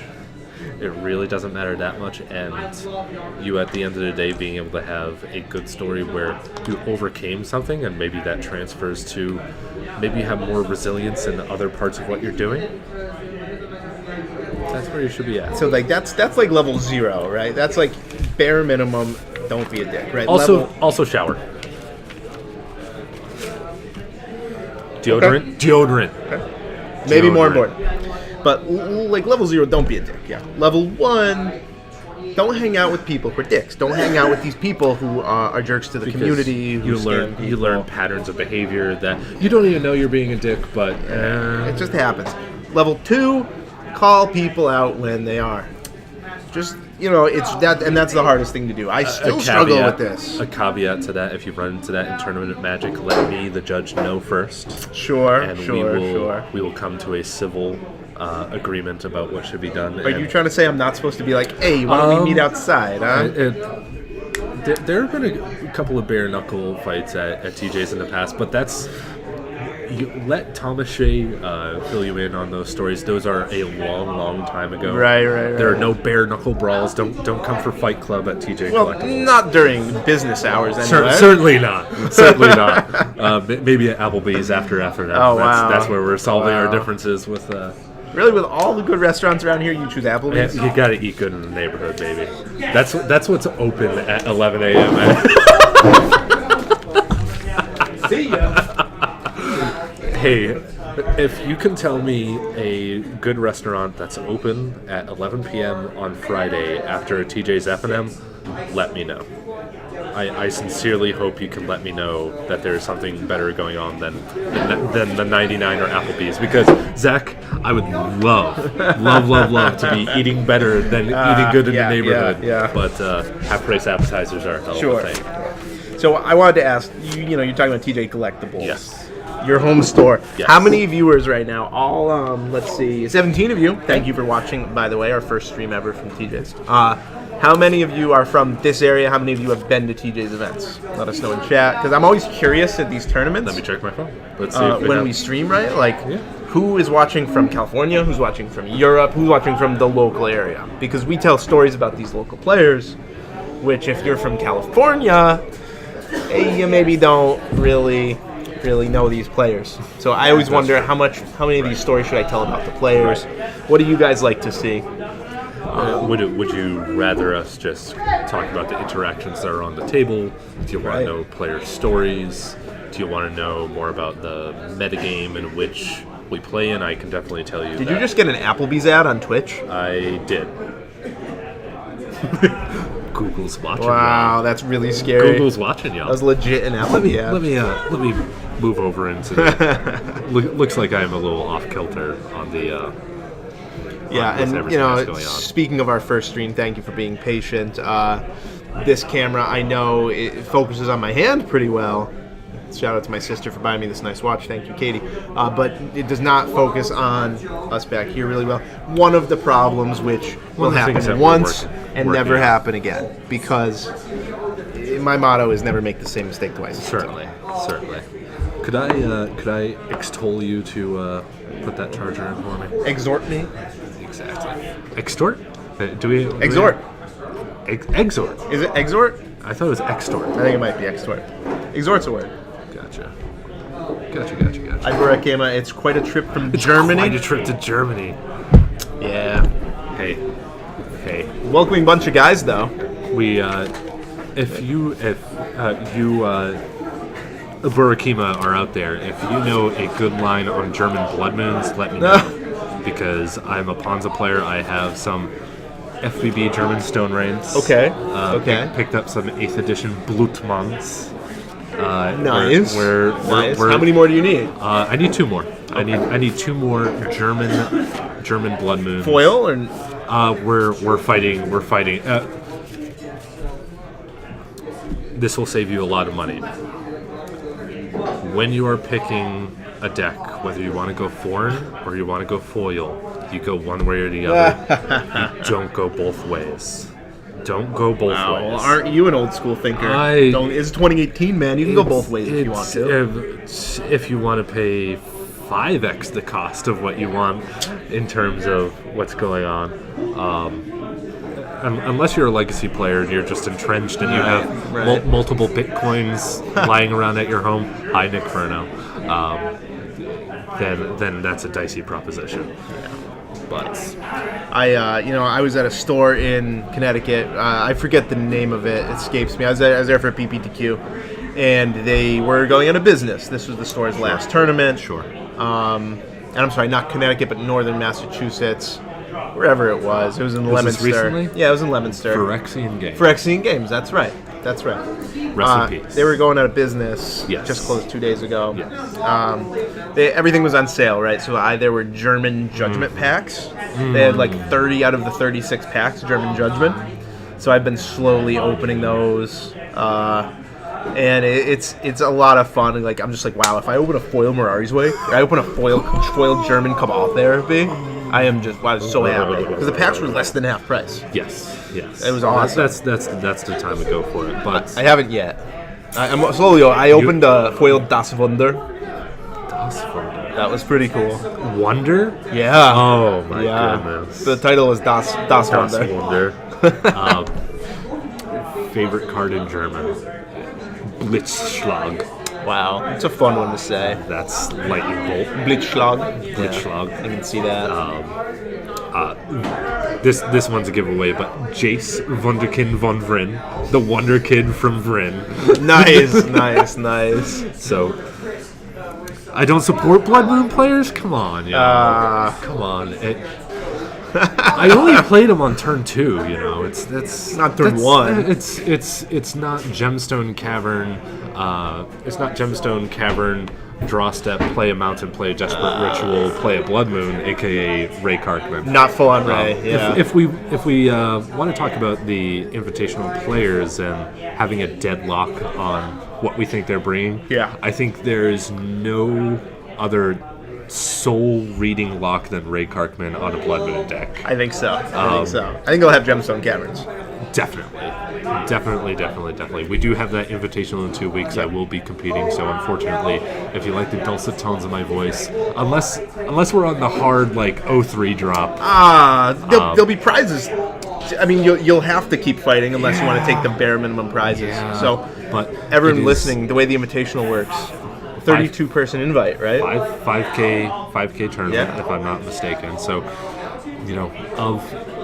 since January. Last January, we have gathered 32 participants for this invitational tournament. Everyone will be compensated at a minimum. I believe it's 200, but we're still working out the exact numbers on the prize pool. But everyone will get paid, 32-person invite only, and we're gonna be live streaming it here from TJ's.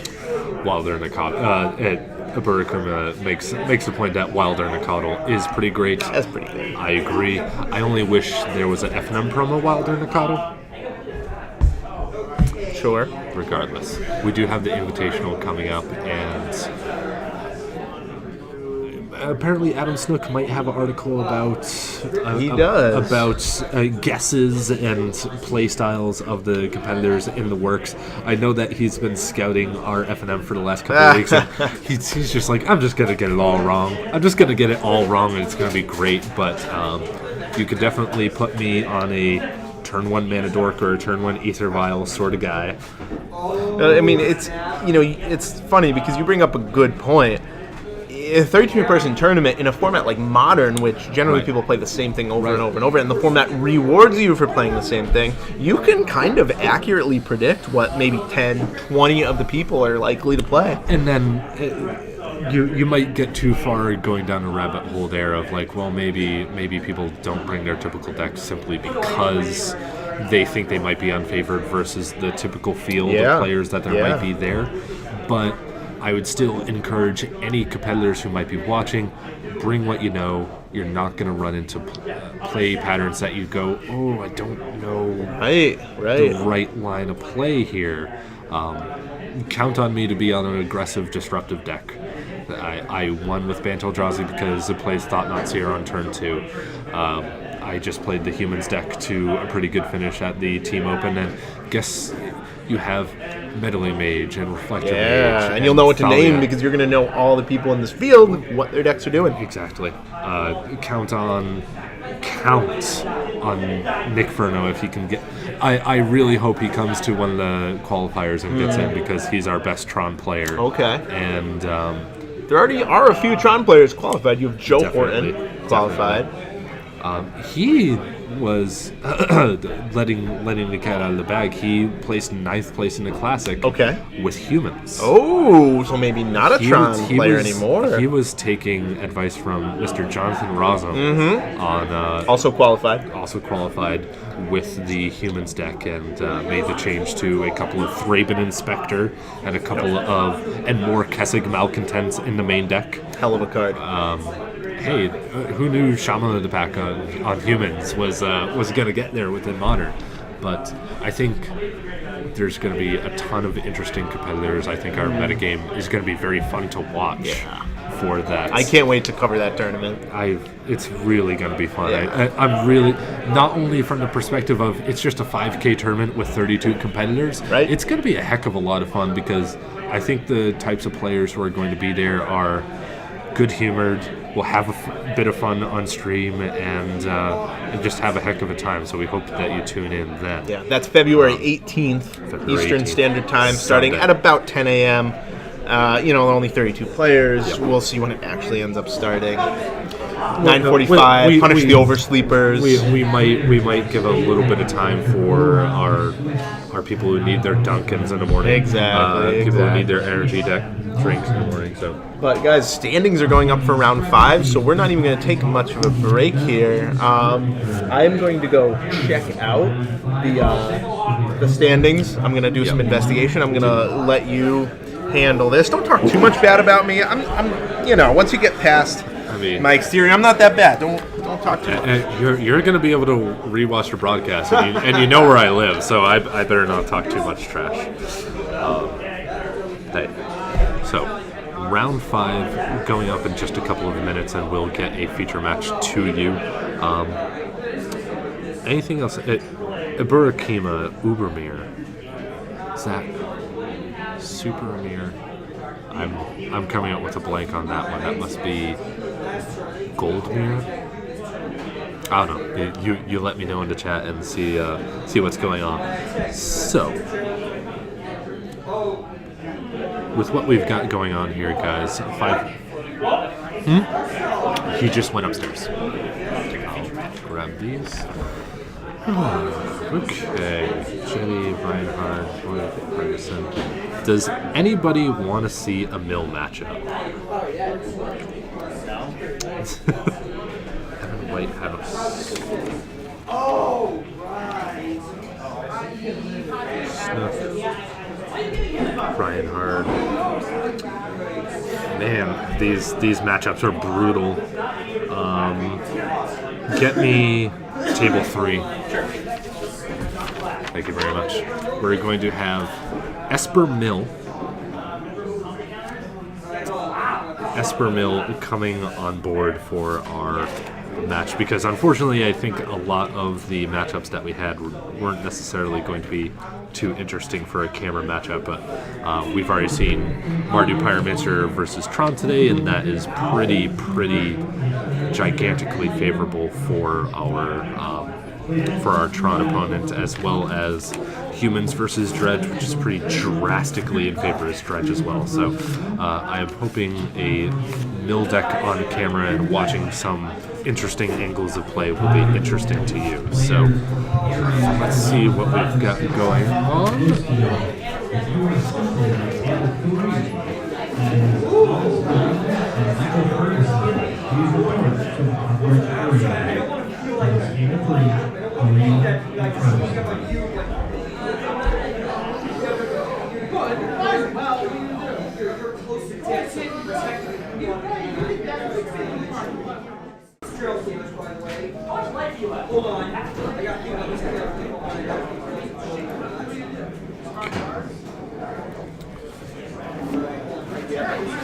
I did choose a feature.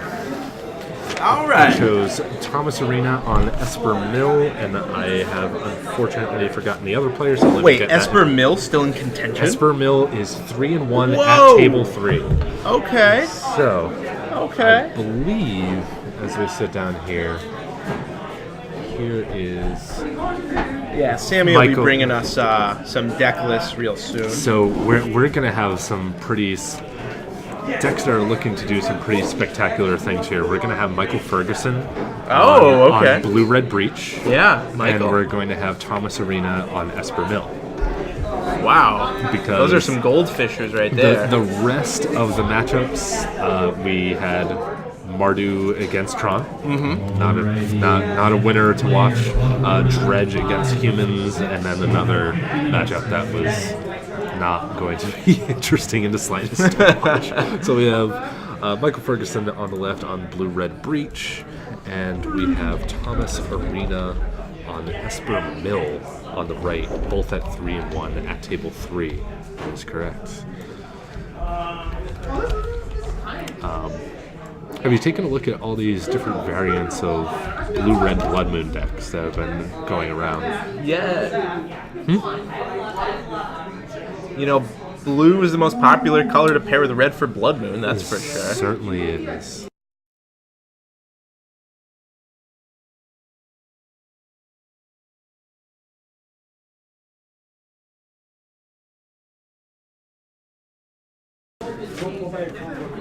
Mill. Aburikima states mill confirmed viable. Yeah, oh yeah, no, definitely take it to the biggest tournament you possibly have. Cool. So, I mean, I know Thomas, he plays quite a bit at Gaming Etc. in Acton, Massachusetts. Goes to their Monday night tournaments for modern action, and definitely has tried to bring his own spice to the typical mill archetype. Don't have the deck list in front of me, so I forget exactly what the white is for, but yeah, Sam will definitely be bringing us that. You know, and when I see white in a modern list, I almost always just assume that it's for sideboard like cards. Rest in Peace, Stony Silence, Timely Reinforcements. And you know, it's an interesting question that I think a year ago was really clear. It was really clear the answer was white. What is the best sideboard color in modern? White. Still white, Without you think? a doubt. Still white, yeah. I mean, how can you beat Rest in Peace? I mean, let's go down the list. Rest in Peace, Stony Silence, Worship, Kataki, War's Wage, Core Firewalker. Just white is the white hate bear color. Thalia, Guardian of Raven. Like, your friend Chris Tourloukis makes a living out of it, of hate cards. If Thalia didn't exist, he couldn't play that deck. No, not even remotely. I don't think the human archetypes are anywhere close to the power that they have, unless you're willing to play 4 of a legendary creature just to have that effect in play. Right. Nicholas Inferno won in the chat. Well, the best New England Tron player is in the chat, y'all. That's a bold statement. Have you played everyone from Connecticut, Maine, New Hampshire? The man continuously brings innovation to the archetype and always has fantastic reasoning for the changes that he makes to his deck. So that turn 3 life is true, Nick. It's very, very true. Nick, you should have come on down, sir. There were five Jeskai control lists in the field, as well as multiple Eldrazi and Taxes and Mardu Pyromancers that you would have eaten up, sir. But hopefully you will be down for our last chance qualifiers. We'll be having 2 on February 17th. That will be Saturday in 2 weeks. So, Nick makes a point that Mill has hit a bad matchup.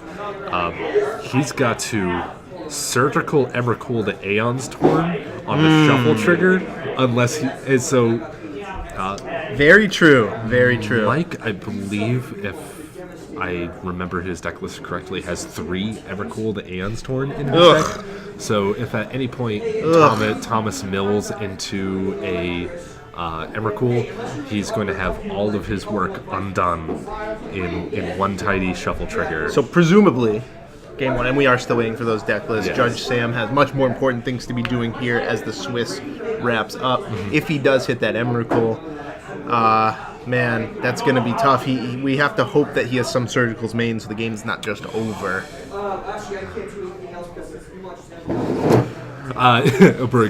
Yes, this is our set of last chance qualifiers.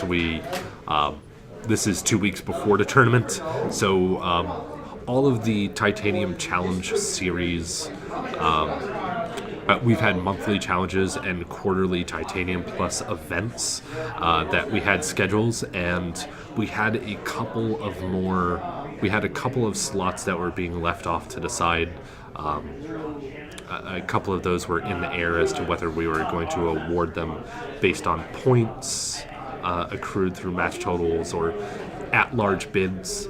This is the best way that we've found to actually give those last couple of slots in the 32-person tournament over. So there is this last chance qualifier now, and then 2 more the day before the actual invitational on the 18th. So that's how we've turned them. Maybe last chance qualifier is a bit of a misnomer, but here we go.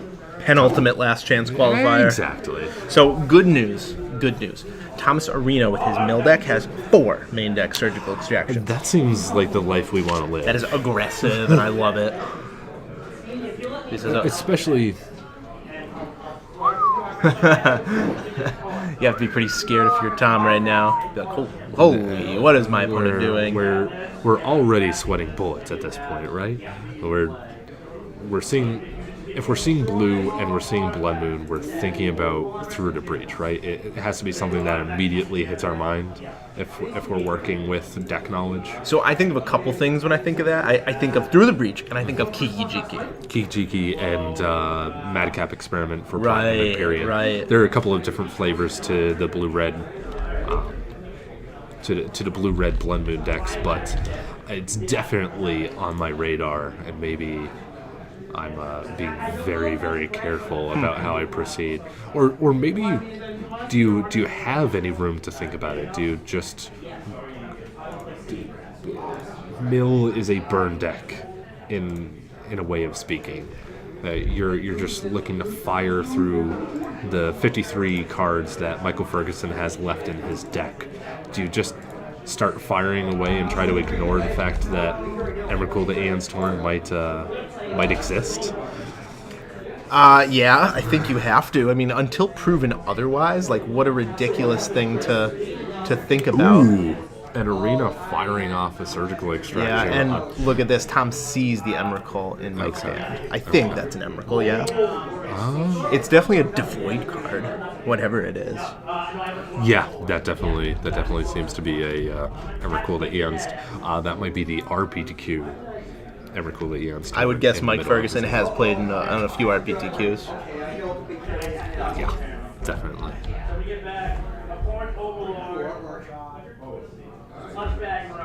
So here we go. Tom going to take a look through Mike's deck. Really important when you cast these cards. So he's getting able to elaborate on the flavor and knows that the gig is up. Right. Wait, the gig? The jig, sir. It's the jig. The jig is up. The jig is up. So here we go. That's a shuffle. Tom Arena still has access to 3 surgical extractions. So at some point, and maybe this, if your Tom, is where you start to slow down with your mill cards, you wait till you have that surgical before you keep milling aggressively. We definitely fire off the first one for information pretty aggressively. Yes. And that's entirely advisable. But now maybe it's time to put a little, not so pedal to the metal. And Nick does make a good point. Mike was actually willing to search through his whole deck and actually remove all of his Blood Moons, all 4 Blood Moons, before Tom even went through. And let Thomas make that mistake, if that mistake is there to be made. Right, absolutely. Maybe he just misses one on the resolution of surgical extraction. You never know. It certainly happened. Happened to me. Okay. All right. That Hedron Crop is taken off the table, and ooh, baby, we have found the buy a box surgical extraction. Woo! So I think we're firing away on all cylinders.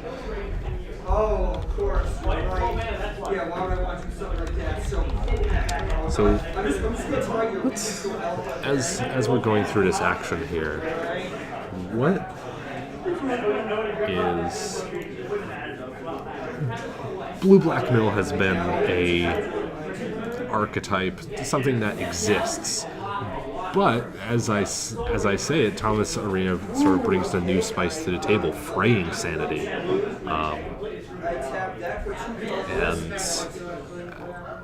that is a card that counts the number of cards that are put into a player's graveyard, and then on the next upkeep or draw step. The end of the turn. End of the turn requires them to mill as many cards as they've already put into their Super graveyard. powerful card. This card has kind of jump-started the mill archetype.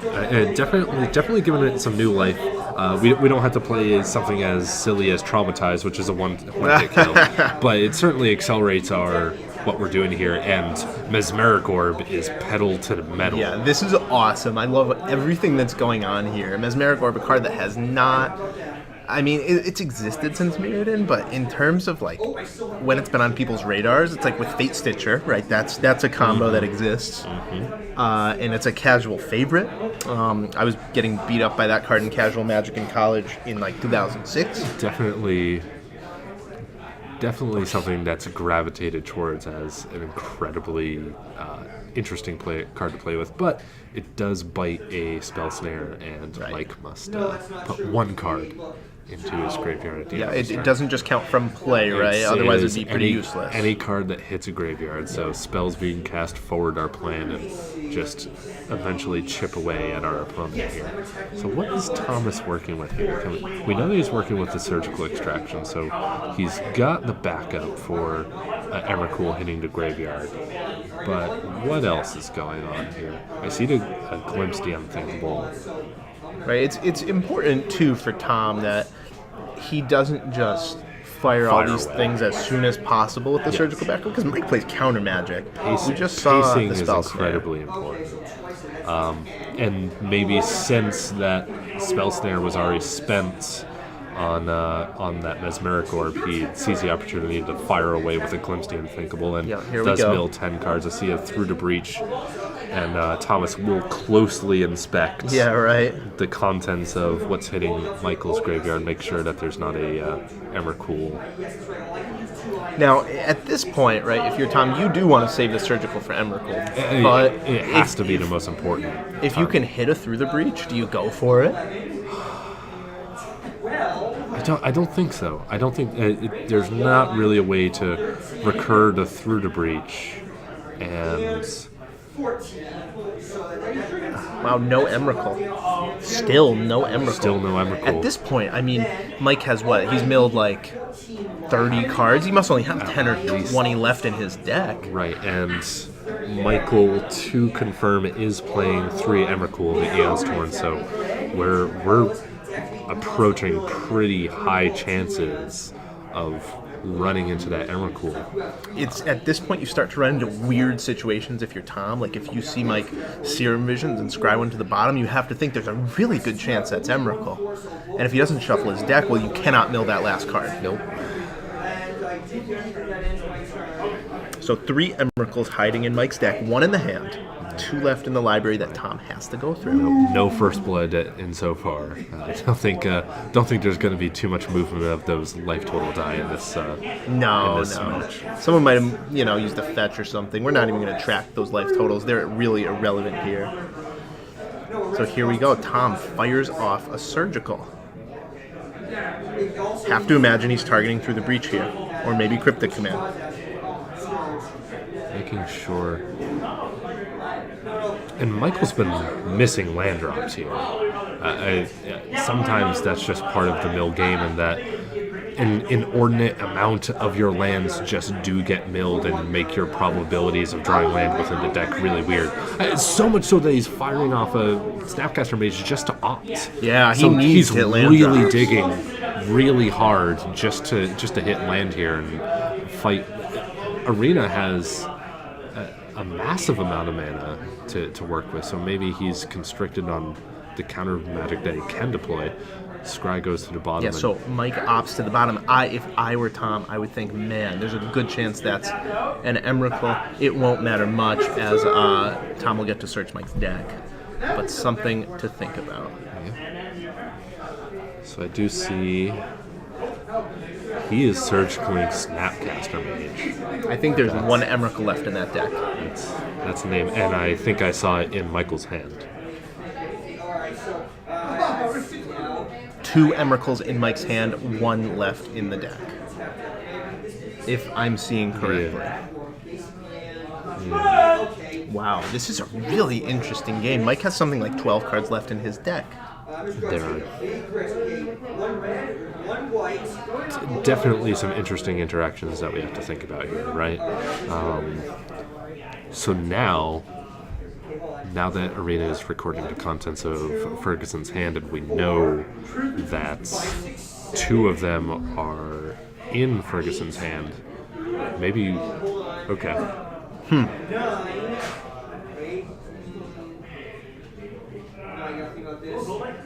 What's the interaction that's going on here? Why is this Emrakul being pointed at?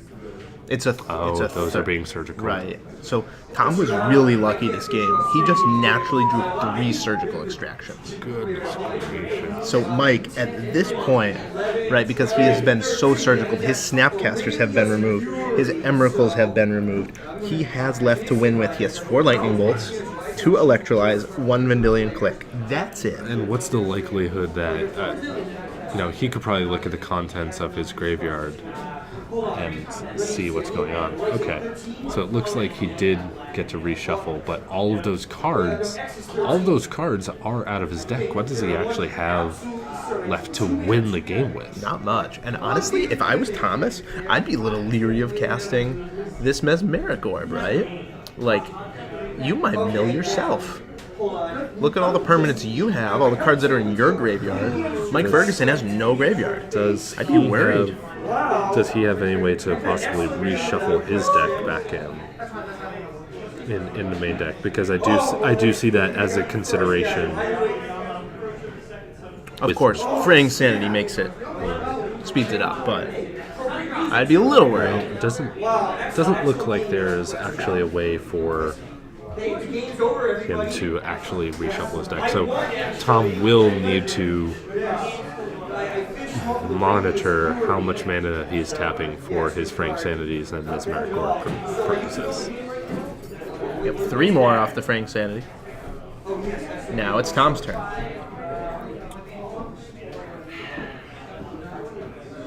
Tom mills 2. Mesmeric Orb is symmetrical, affects both players. And a 4th surgical drawn by Tom. This is ridiculous. Apparently this is how you beat an Eldrazi deck with a mill deck. You just draw all 4 with no card manipulation at all. Not even a Serum Visions. Not even a Serum Vision. So our path to victory is one Vendilion Click and some burn. And that's some it. burn spells. So 4 Lightning Bolts, 2 Electrolyze. Can he even deal that much damage to Thomas Arena without the Snapcaster Mages? Right, it's a good question, right? Is it worth it at this point for Ferguson to actually just go on to Game 2 and not waste his time here? Because the Esper Mill deck may very well play off of that time very well and just look to go long and waste Ferguson's time. Yeah, it's a good question, right? I mean, there's a Snapcaster Mage in play. So I think if the Snapcaster dies, then it's reasonable to scoop. But until your opponent kills Snapcaster, I think you keep playing.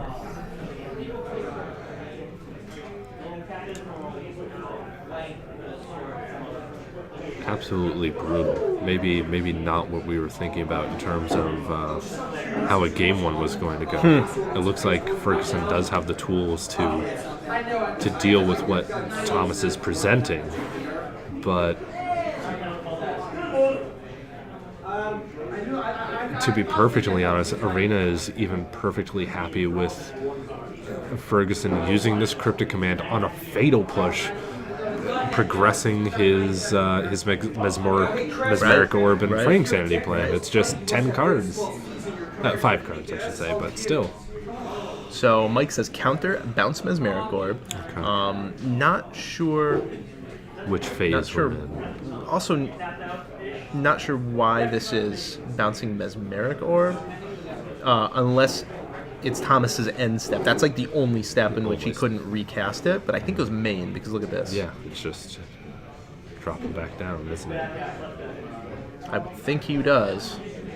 Mike Unless maybe he's just waiting with a Spell Snare. Could be Spell Snare. I think you're still willing to make him have it here. How many cards does Michael have?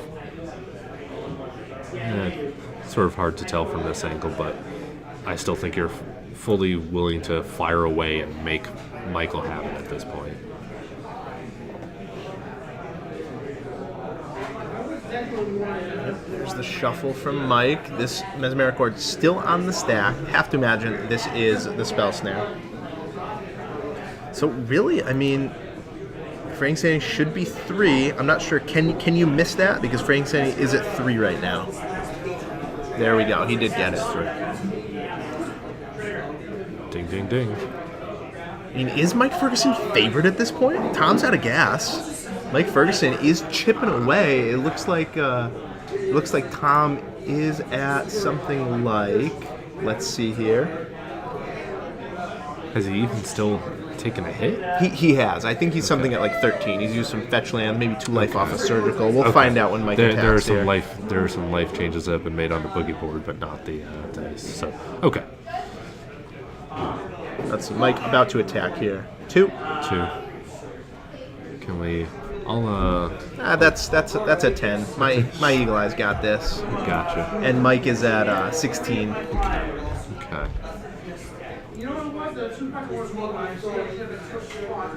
So 10 to 16. This game actually looking like it's winnable for Mike. 5-turn clock. I mean, the mill deck, it's not like it has any card advantage. No. It just has to draw enough mill spells, and it's already gone through Mike's whole library. It does have 4 visions from beyond, so we may have an avenue there. Okay. But you're right. It definitely does not. It looks to get to parity and just drown you in your sorrows from there. It's looking to mill 60 cards, not 120. There's that Visions from Beyond. Now, Visions from Beyond draws 1 card unless there are 20 or more, 10 or more. 20 more. 20 or more in a player's graveyard. So he's just drawing one card. Draws a Hedron Crab. That's a good one with Fraying Sanity. Sure. Important to note, these Field of Ruins can pump up Fraying Sanity. If it gets to that is +1. That seems like a good finishing act. We see how many cards are left in Ferguson's deck, and we just choose to mill them out for the last couple of cards. I don't think we have to think about it until then. Wow, Tom Arena using his fetch land to get an island with a Hedron Crab in hand.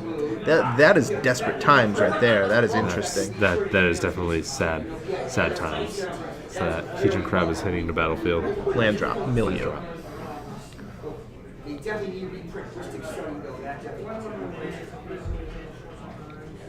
1, 2, 3. Which maybe instead of the life totals, we should be presenting the cards left in opponent's library. Absolutely should. That's a harder one to track, though, isn't it?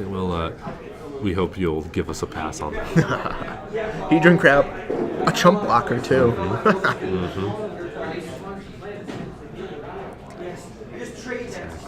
Now, really important to note here, as Mike attacks with Snapcaster, Field of Ruin is a landfall trigger from Hedron Crab too. It is.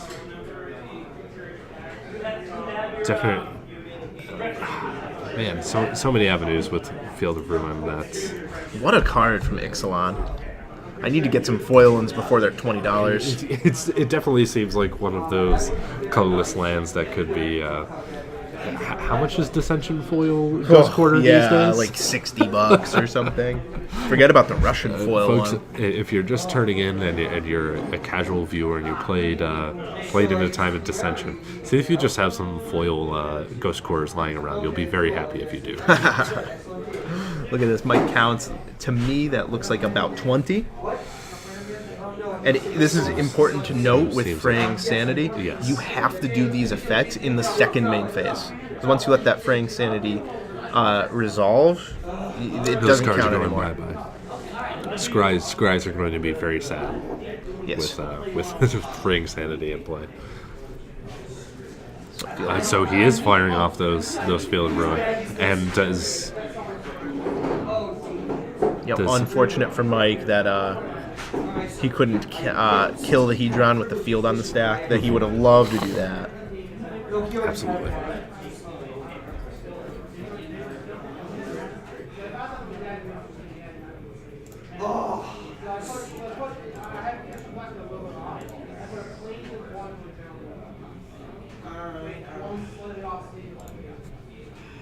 So here we go. We're at the end game here. Mike has less than 10 cards for sure in his library. Yeah, I don't think Michael has the reach to actually effectively end this game, but only time will tell. Here we go, Visions of Here's Beyond. Visions of Beyond. This has to That's find definitely something. a draw 3 at this point. So, didn't quite see the cards that hit Thomas Arena's hand, but Land, mill. trigger. There's a Ghost Quarter. 1, 2, 3. Out of here.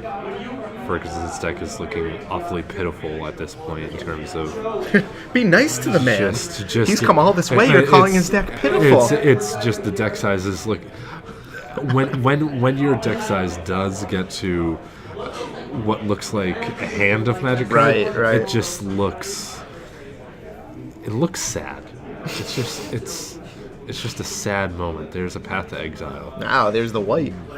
There's what we're looking at, and it puts him in so many conundrums. Okay, this is gonna get pathed. This is my clock, and That's Ferguson accident.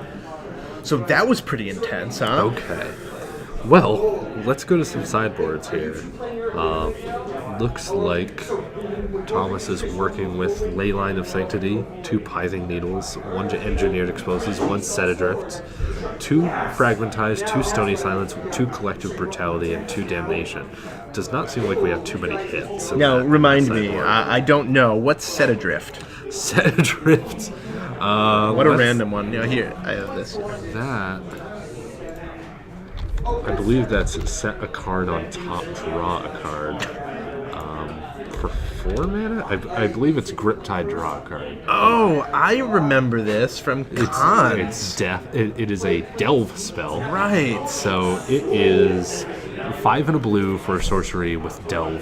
Put target non-land permanent on top of its owner's library. So we can set a land and then mill. Wow, that's pretty good. So there's our land destruction spell. If there's non-land permanent, my apologies. So we can set a Snapcaster Mage on somebody's library and then just mill it away for free. Man, 20-year-old me would be so disappointed in 30-year-old me. 20-year-old me knew every Magic card by name. Would never have forgotten Set Adrift. So Ferguson actually has the transformative sideboard here. He has 3 Madcap Experiment and 2 Platinum Empyrean. I don't think that's going to help him out in this matchup. He has 2 PN Karen Nalar, 2 Roast, 2 Dispel, 1 Disdainful Stroke, 1 Entrancing Melody, Whoa. 1 Is It Staticaster, and 1 Abrade. Bring up Entrancing Melody for us here. Let's see what we've got going there. So Entrancing Value, this is the game control card from Ixalan. From Ixalan, it is blue X sorcery. Gain control of target creature with converted mana cost X. Seems like neither player has too many tools for this matchup, and these are definitely off the wall, perhaps not exceeding percentages of the Magic metagame meta, but you've got to work with what you've brought here. Seems like Ferguson would be willing to entertain the dispels for archive traps or different instance like Path to Exile or Crypt Incursion. Crypt Thomas. Incursion, probably not the best against Mike. I mean, what are you going to gain? 4 life? But now the question is, can you Crypt Incursion with the Emrakul Shuffle trigger on the stack? Does it exile? Or is it only gain 3 for each creature? I have to admit, Crypt Incursion, not a card I've cast a lot in this game. No, certainly not. So Crypt Incursion, Crypt exile. Incursion, It does exile. It's not just game So it's 3. actually a good tool for what we've got going on here. And maybe Ferguson just doesn't want to get blown out by instant speed interaction for his combo. It still hits such a narrow subset of Thomas's deck that it still may not be thought of. And what do you think? What do you think in terms of Thomas's sideboard? Do we see anything? Really I mean, not really, right? collective brutality.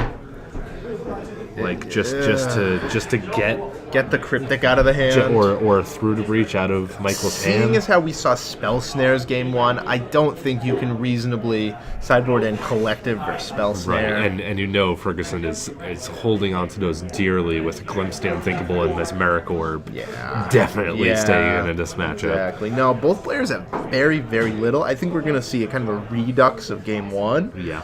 And see if the Emrakul triggers flow differently within this game. We definitely expect each player to play a little better knowing what the other going player's on. going. Yeah, exactly. So expect some tighter play and maybe some more well-crafted game plans this game. But overall, not many changes. But Ferguson has definitely got to put the pedal on the metal. That was a half-hour game 1. Yeah, right? So these players do have a slight time extension. They have about 21 and a half minutes left in this game. So our clock is a little bit off, but Mike still, regardless to your point, has to go fast.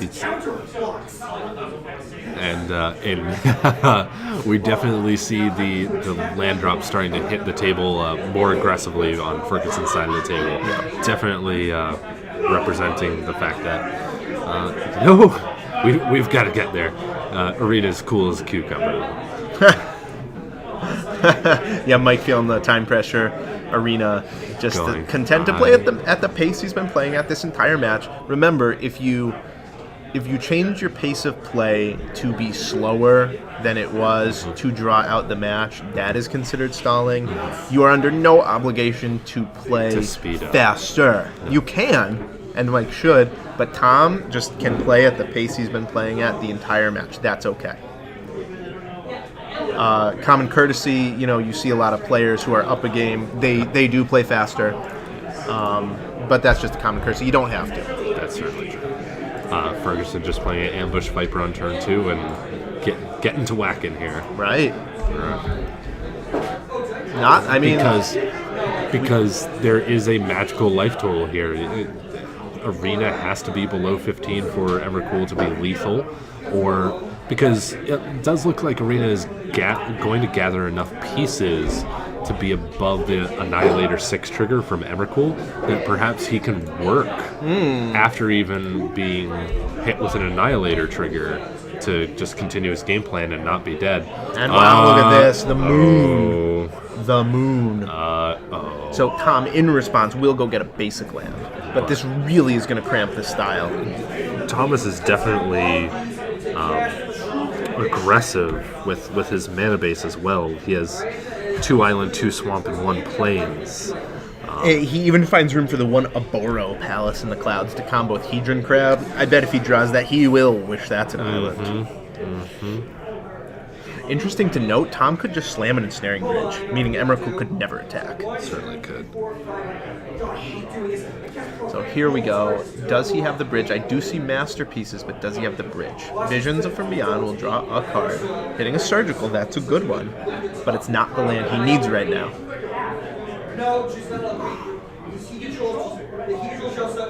So, and this is still the end of Mike's turn. Thomas, archive trapping, mill 13. You searched your library. I will mill you for 13. If I hit an Emrakul, I will extract it. He hits all 3 Emrakuls, paying 2 life. And Ferguson just cannot believe his luck. I know. Just running into a turn 2 surgical extraction. Like, of course, it's perfectly reasonable for Arena to be fishing for that card, but not having your main interaction, your main way to win the game is got to be incredibly frustrating. Yeah, and speaks to why he played the Snapcaster turn 2, because he knew that he has to apply some pressure. He saw it happen last game when he applied no pressure. Mike's hand contains a Dispel, contains a Vendilion Click, so he does have a good hand for what he's trying to do at this point forward. And we were talking about the velocity with which Michael has to win, and now he just doesn't have that free win potential. And Ensnaring Bridge, like maybe not too relevant with Emrakul not being in the picture now, but goodness gracious. Well, that's good, right? If Tom can clear his hand, if he just is drawing lands instead of spells, then he can't rely on those Snapcaster Mage beats, and that's gonna end the game pretty quickly. The realm of possibility is closing in on Michael Ferguson here. Yeah, this is pretty brutal. And Basic Swamp is drawn. Do you see this?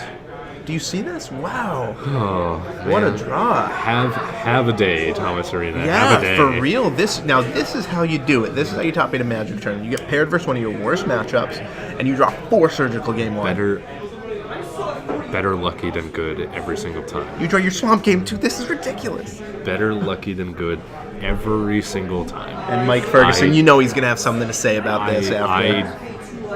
My winning in the challenge in January, I ran into Scape Shift. Like, we're 1090 in that matchup. I rolled Kevin Liu on Titan Shift. Hey, turn 2 Thought-Nuts here is a hell of a card. But this is one of those... If Thomas Arena happens to win this tournament and writes a tournament report, this is the part where you go, all right, we ran a little good here. Let me link you to the VOD. You can watch for yourself. We ran a little hot here, and let me tell you why, and that's what needs to happen in every single Magic tournament.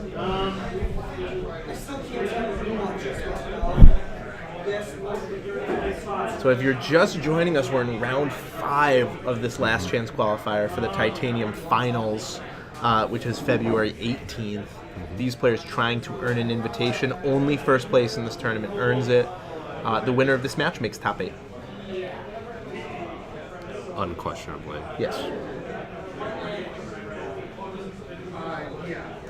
So the uncastable archive trap, drawn by Thomas, that is what Mike needs to happen. He needs Tom to just draw these uncastable cards. Second Ensnaring Bridge just furthering his game plan of making his hand small enough so that Snapcaster Mages can attack.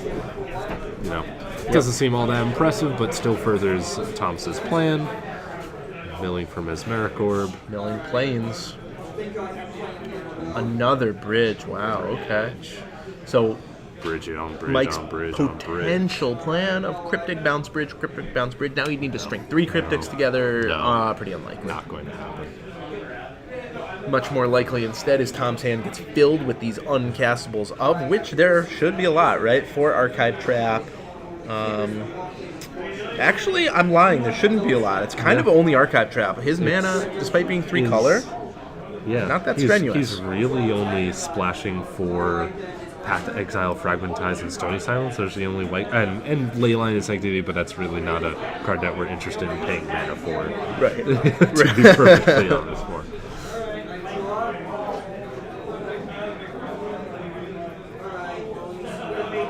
So Vendilion Click targets Michael.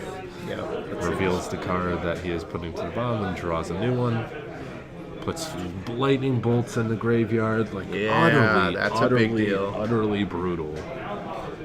And Snapcaster Mage, just the ways for Ferguson to win this game are dwindling. At this point, does he even have enough points of damage and burn to kill Arena? And can he do anything about these ensnaring bridges? I don't think so. I don't think so either. He definitely can't do anything about ensnaring bridges. He can just hope Tom's hand just gets filled. That's it. Sure. That's it. Sure. And now look at this. 2 cards in Tom Arena's hand. Michael will put 3 cards in Tom Arena's hand. Say, bounce Mesmeric, draw a card. Look to just surgical something just to alleviate the pressure that Ferguson... Hey, how many... We have 2 Snapcasters on the field? 2 snaps on the field, 1 click. So in response, this is presumably hitting Lightning Bolt. Got it. No, wow, he goes for Cryptic, not Lightning Bolt. I think Arena already took a peek through the yard and saw multiples and is just... I guess, but you have Snapcaster too. It's true. Wow. It's true. All right, so that removes 1 Cryptic command. That, in my opinion, not the right pull. So Mesmeric Orb to the hand, putting 2 cards in Tom Arena's hand. He will take 4 this turn. He'll fall to 9. Still ahead, but a little less secure. Definitely. we've got a good old-fashioned race here. Yep. Burning your deck versus burning your life total. Nope, he only has 2 cards in hand. Vendilion can't attack. Going to 9. Oh, if he can't. So 3 lightning bolts away. More realistically, though, some attacks away. Absolutely. 2 ones are going to be the thing here. Now, what has he drawn? Land and paying for his mesmeric orb. Spell Spell snare. snare.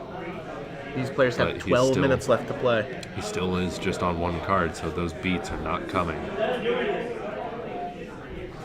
Pops. Puts Scalding Tarn on the bottom, draws a new one. Don't get a good look at that one. 1 card in Tom's hand. Looks like Tom has to draw an archive trap, and I think only an archive trap. we'll leave him stranded. Ooh, brutality, what a draw! This will have 2 modes to it. What a draw! It just gets to pitch this hanging archive trap, and that makes it that much more likely. Right. Ugh. Escalate, Tom, escalate. Bolt you. Oh,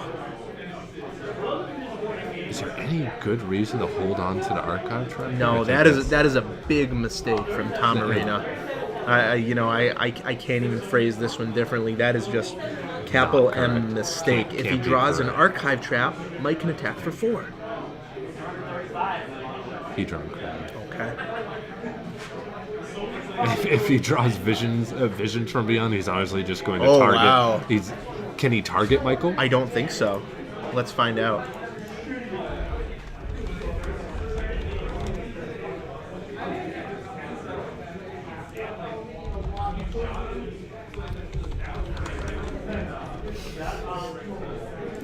Let's see. Visions of Beyond. Draw a card. Yeah, wow. Just draw. Didn't even realize And that it's not one. May. It's you must draw 3 cards. Right, So right. Thomas is definitely playing with fire here. Yep, takes the very risky line.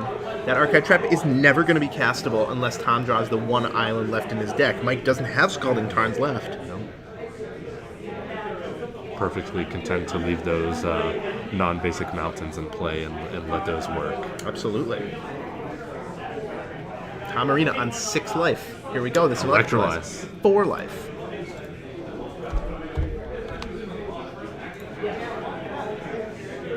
Wait your turn. Go. Land. Trigohedron Crab. Yep. There's Blood Moon. More lands. Should still be 1 Lightning Bolt left in Mike's deck, I think. 1 Snapcaster, 1 Lightning Bolt, if I'm not mistaken.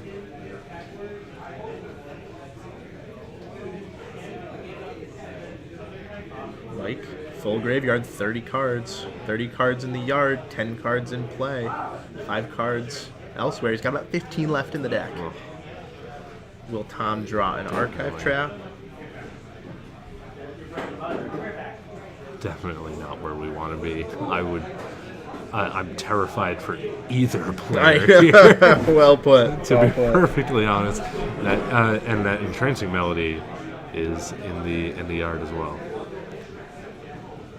So he did bring it in, maybe just to flip a Hedron Crab to his side. Mill the opponent instead. I think that might have been an Archive Trap. Oh no! He hasn't slammed this card yet. Yeah, he says go. Punished is Thomas Arena. Mike's going to say attack phase? He's going to say, wait, Combat? can I really attack? There's an opt.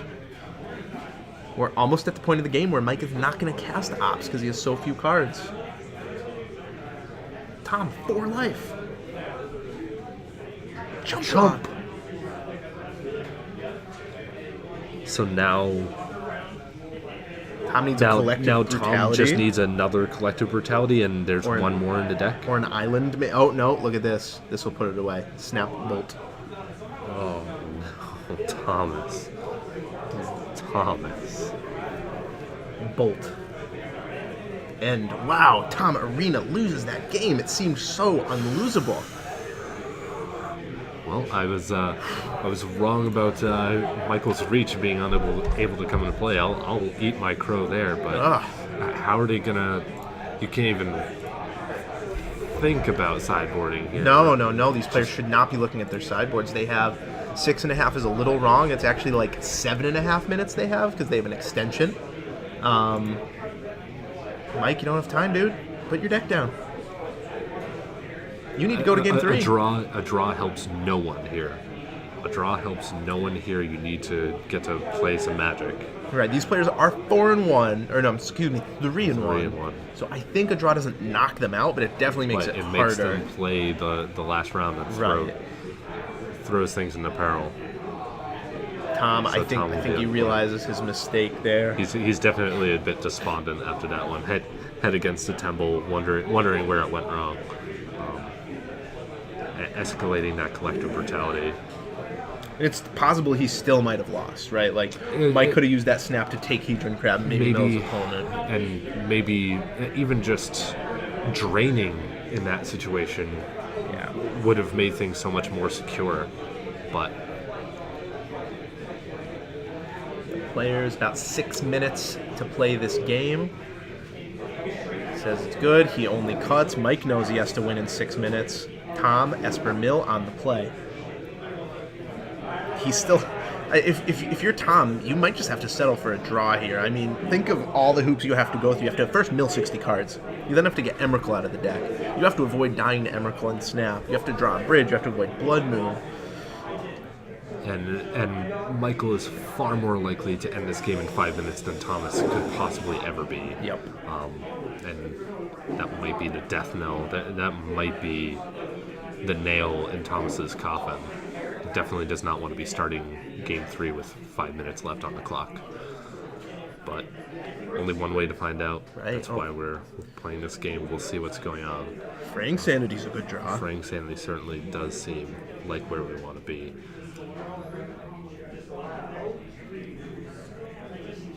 There's that Aboro. There's Aboro. Fetch. Fetch is a good draw. Fetch is. I like that he leaves his fetches for his Hedron Crabs so that they can come online. But this has to we're be double fetching. Yeah. Okay. We have Esper. We're going to cast our Fraying Sanity. Maybe we can play around that. Yep. Fraying Sanity can't get Spell Snare. Plays around that Spell Snare. Can get remanded. Does get remanded. Okay. Is it a Blood Moon? Can Mike slam the moon? Which honestly doesn't even do that much. It doesn't do a whole bunch, but there are a whole lot of multiple color cast spells that Arena is playing that could make things really awkward.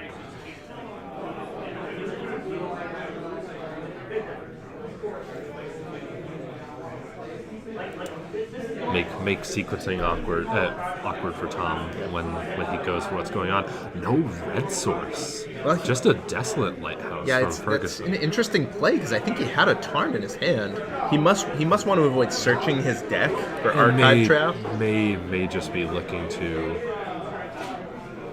Well, all right. So we do have Aloro and Hedron Crab online. We do have our little combination for Arena to work with. Yep. Here's Fraying Sanity. Fraying Sanity again. I will ask the question again, sir. Do you wish to deal Snapcaster? Opt. Michael say, thanks, Tom, for milling my Opt. And Mike, you can't be tanking on this Opt for too long, bud. You got about 2-3 minutes left here. Can't be tanking. This is way too long on this Opt. Alright, mill 3. Bolt, click, fetch. Okay, so Bolt available for Snapcasters now. And there's the Scalding Tarn. Archive Trap will be online. Zack, I don't know about you, but I'm wiggling my leg here. This is high tension. This is perhaps not Magic as Richard Garfield intended, but still a pretty interesting matchup nonetheless. I love this. This is so cool. This is another fraying sanity here for Thomas. They double, don't they? Yes. Wow. Okay, so fraying sanity. Fraying sanity. One Hedron Crab representing 12 cards. I will ask this question once again. Would you like to answer? But perhaps even more crucially, does Thomas... He's been very timely with his surgicals in this matchup. Does he have another one in hand? I haven't seen it. I don't think so. I don't see that that skull coming out of that skull and spine coming out of somebody's back. All right, here we go. That's a Scalding Tarn that gets crabbed. But maybe there is just enough velocity here with double fraying sanity. Okay. Looks like Snapcaster Remand. Snap Remand, okay. Keep you off balance. Keep you from doing what you want to do. And that's all Breach is really interested in doing. I can't get a really good look at Ferguson's hand. I do see a Breach. Yeah, so Archive Trap from Thomas in response to the Snapcaster. This is, I mean, Tom, I wonder if Tom is supposed to be holding these mill spells for when he draws Surgical? I don't think he has the time. I think he's playing to win, and he gets dispelled for his action. Okay, so Archive Trap countered. Remand cannot be... Arena just has to be full pedal to the metal at this point, right? You're right, yeah, because these players have a minute and a half left here. So Fraying Sanity does resolve. Alluro. Return Alluro. Replay Alluro. Mill 3. No Emrakul hit. Fraying Sanity 5. Tom, say go. Not much time left. Fraying Sanity 5. 3, 4, 5. Individual Breach. No Emrakul. Fraying Sanity 10.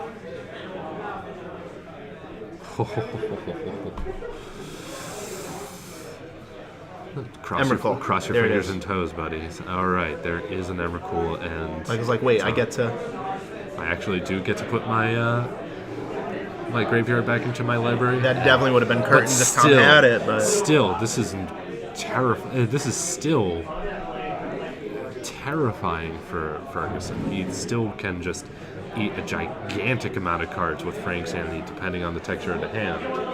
But I'm sure we will see Sam Hammond coming on by soon to get these players into turns, because they definitely won't be finishing the match by the time their time extension.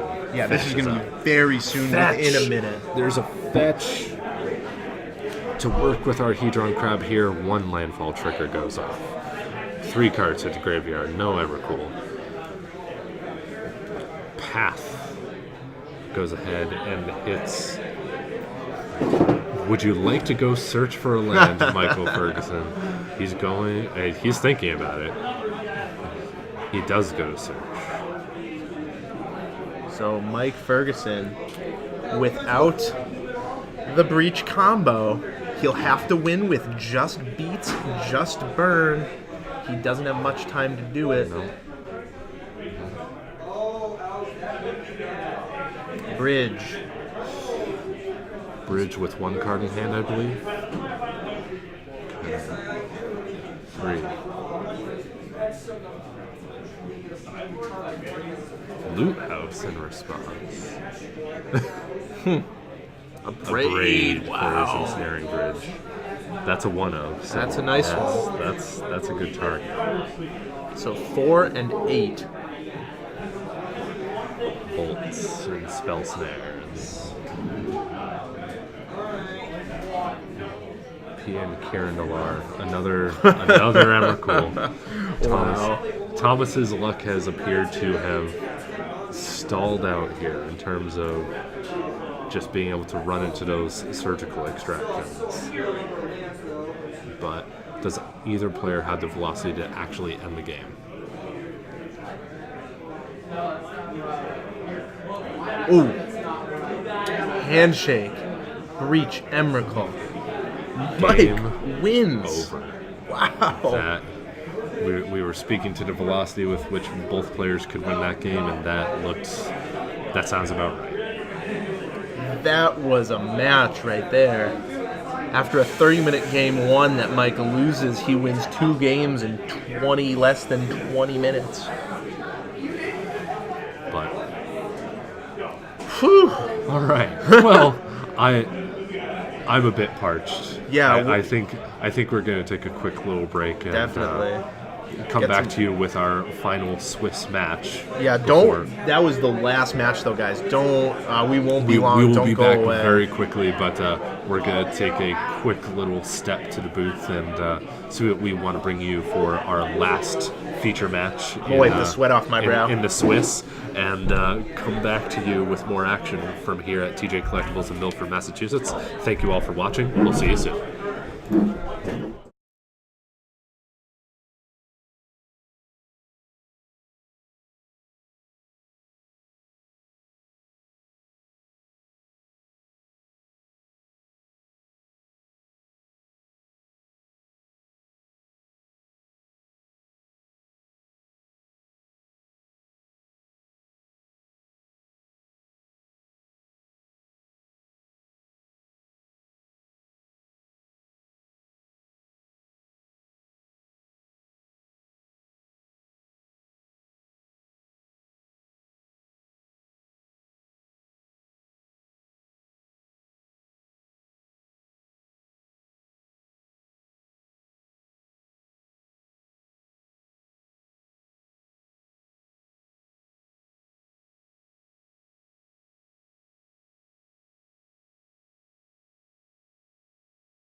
All right, guys, welcome back. Welcome. This is the round before top 8, the last round of Swiss. We have 2 players playing the feature match. Only one can top 8. 2 good players here. We have Adam Snook and Kane Rionhard. Kane is somehow a player that we failed to feature a lot in the Titanium series. Honestly, that's my fault. It's kind of an oversight. At another invitational tournament I saw Kane play. I was impressed with it, and since then I've always thought to myself, I want to feature that guy if I see him, and here we go. Yes. His first feature in the Titanium series. Yes, Let's take a look at Kane. And a mirror match to mention. Right.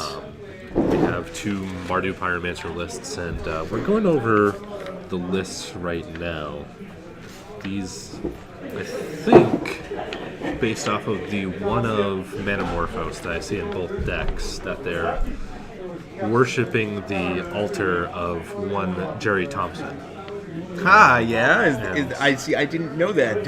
Was he a proponent of that? He was playing in the Pro Tour today, did play Mardu Pyromancer, was playing a one of Manamorphose in his Mardu Pyromancer list. I did talk to Adam Snook before the tournament today and sort of gave him props for the spicy Manamorphose, and he said, I just copied Jerry, to be perfectly honest. And going through the list, looks like they might be quite literally a 75 of 75 matchup, playing the exact same 75. Wow. 4 Bolts, 4 Faithless Lootings, 4 Inquisitions of Kozilek. I'll go through a list and not drone on about these cards, but looking like practically everything is matching up card for card.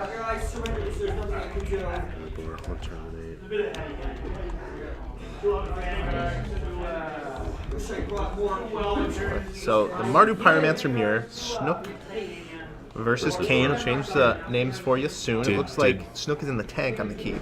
Did actually play against Kane at the Team Open in Philadelphia last night and last weekend, I should say. And you're absolutely right. The caliber of player is definitely there in Kane's skill. He not only won his match, he unfortunately did mulled a couple of times in the standard portion against Matthew Stone, but otherwise prevented his teammates from making a couple of misplays in the modern round. But actual, literal 75 of 75 mirror match. Wow. I have confirmed for both of these players. So might come down to luck of the draw. Definitely going to come to play skill with the number of hand disruption cards we're going to have in game 1 and the positioning of how do you want to use Young Pyromancer with so much spot removal in this matchup? How do you want to use your Bedlam Revelers? Do you have to deplete your hand in order to get the advantage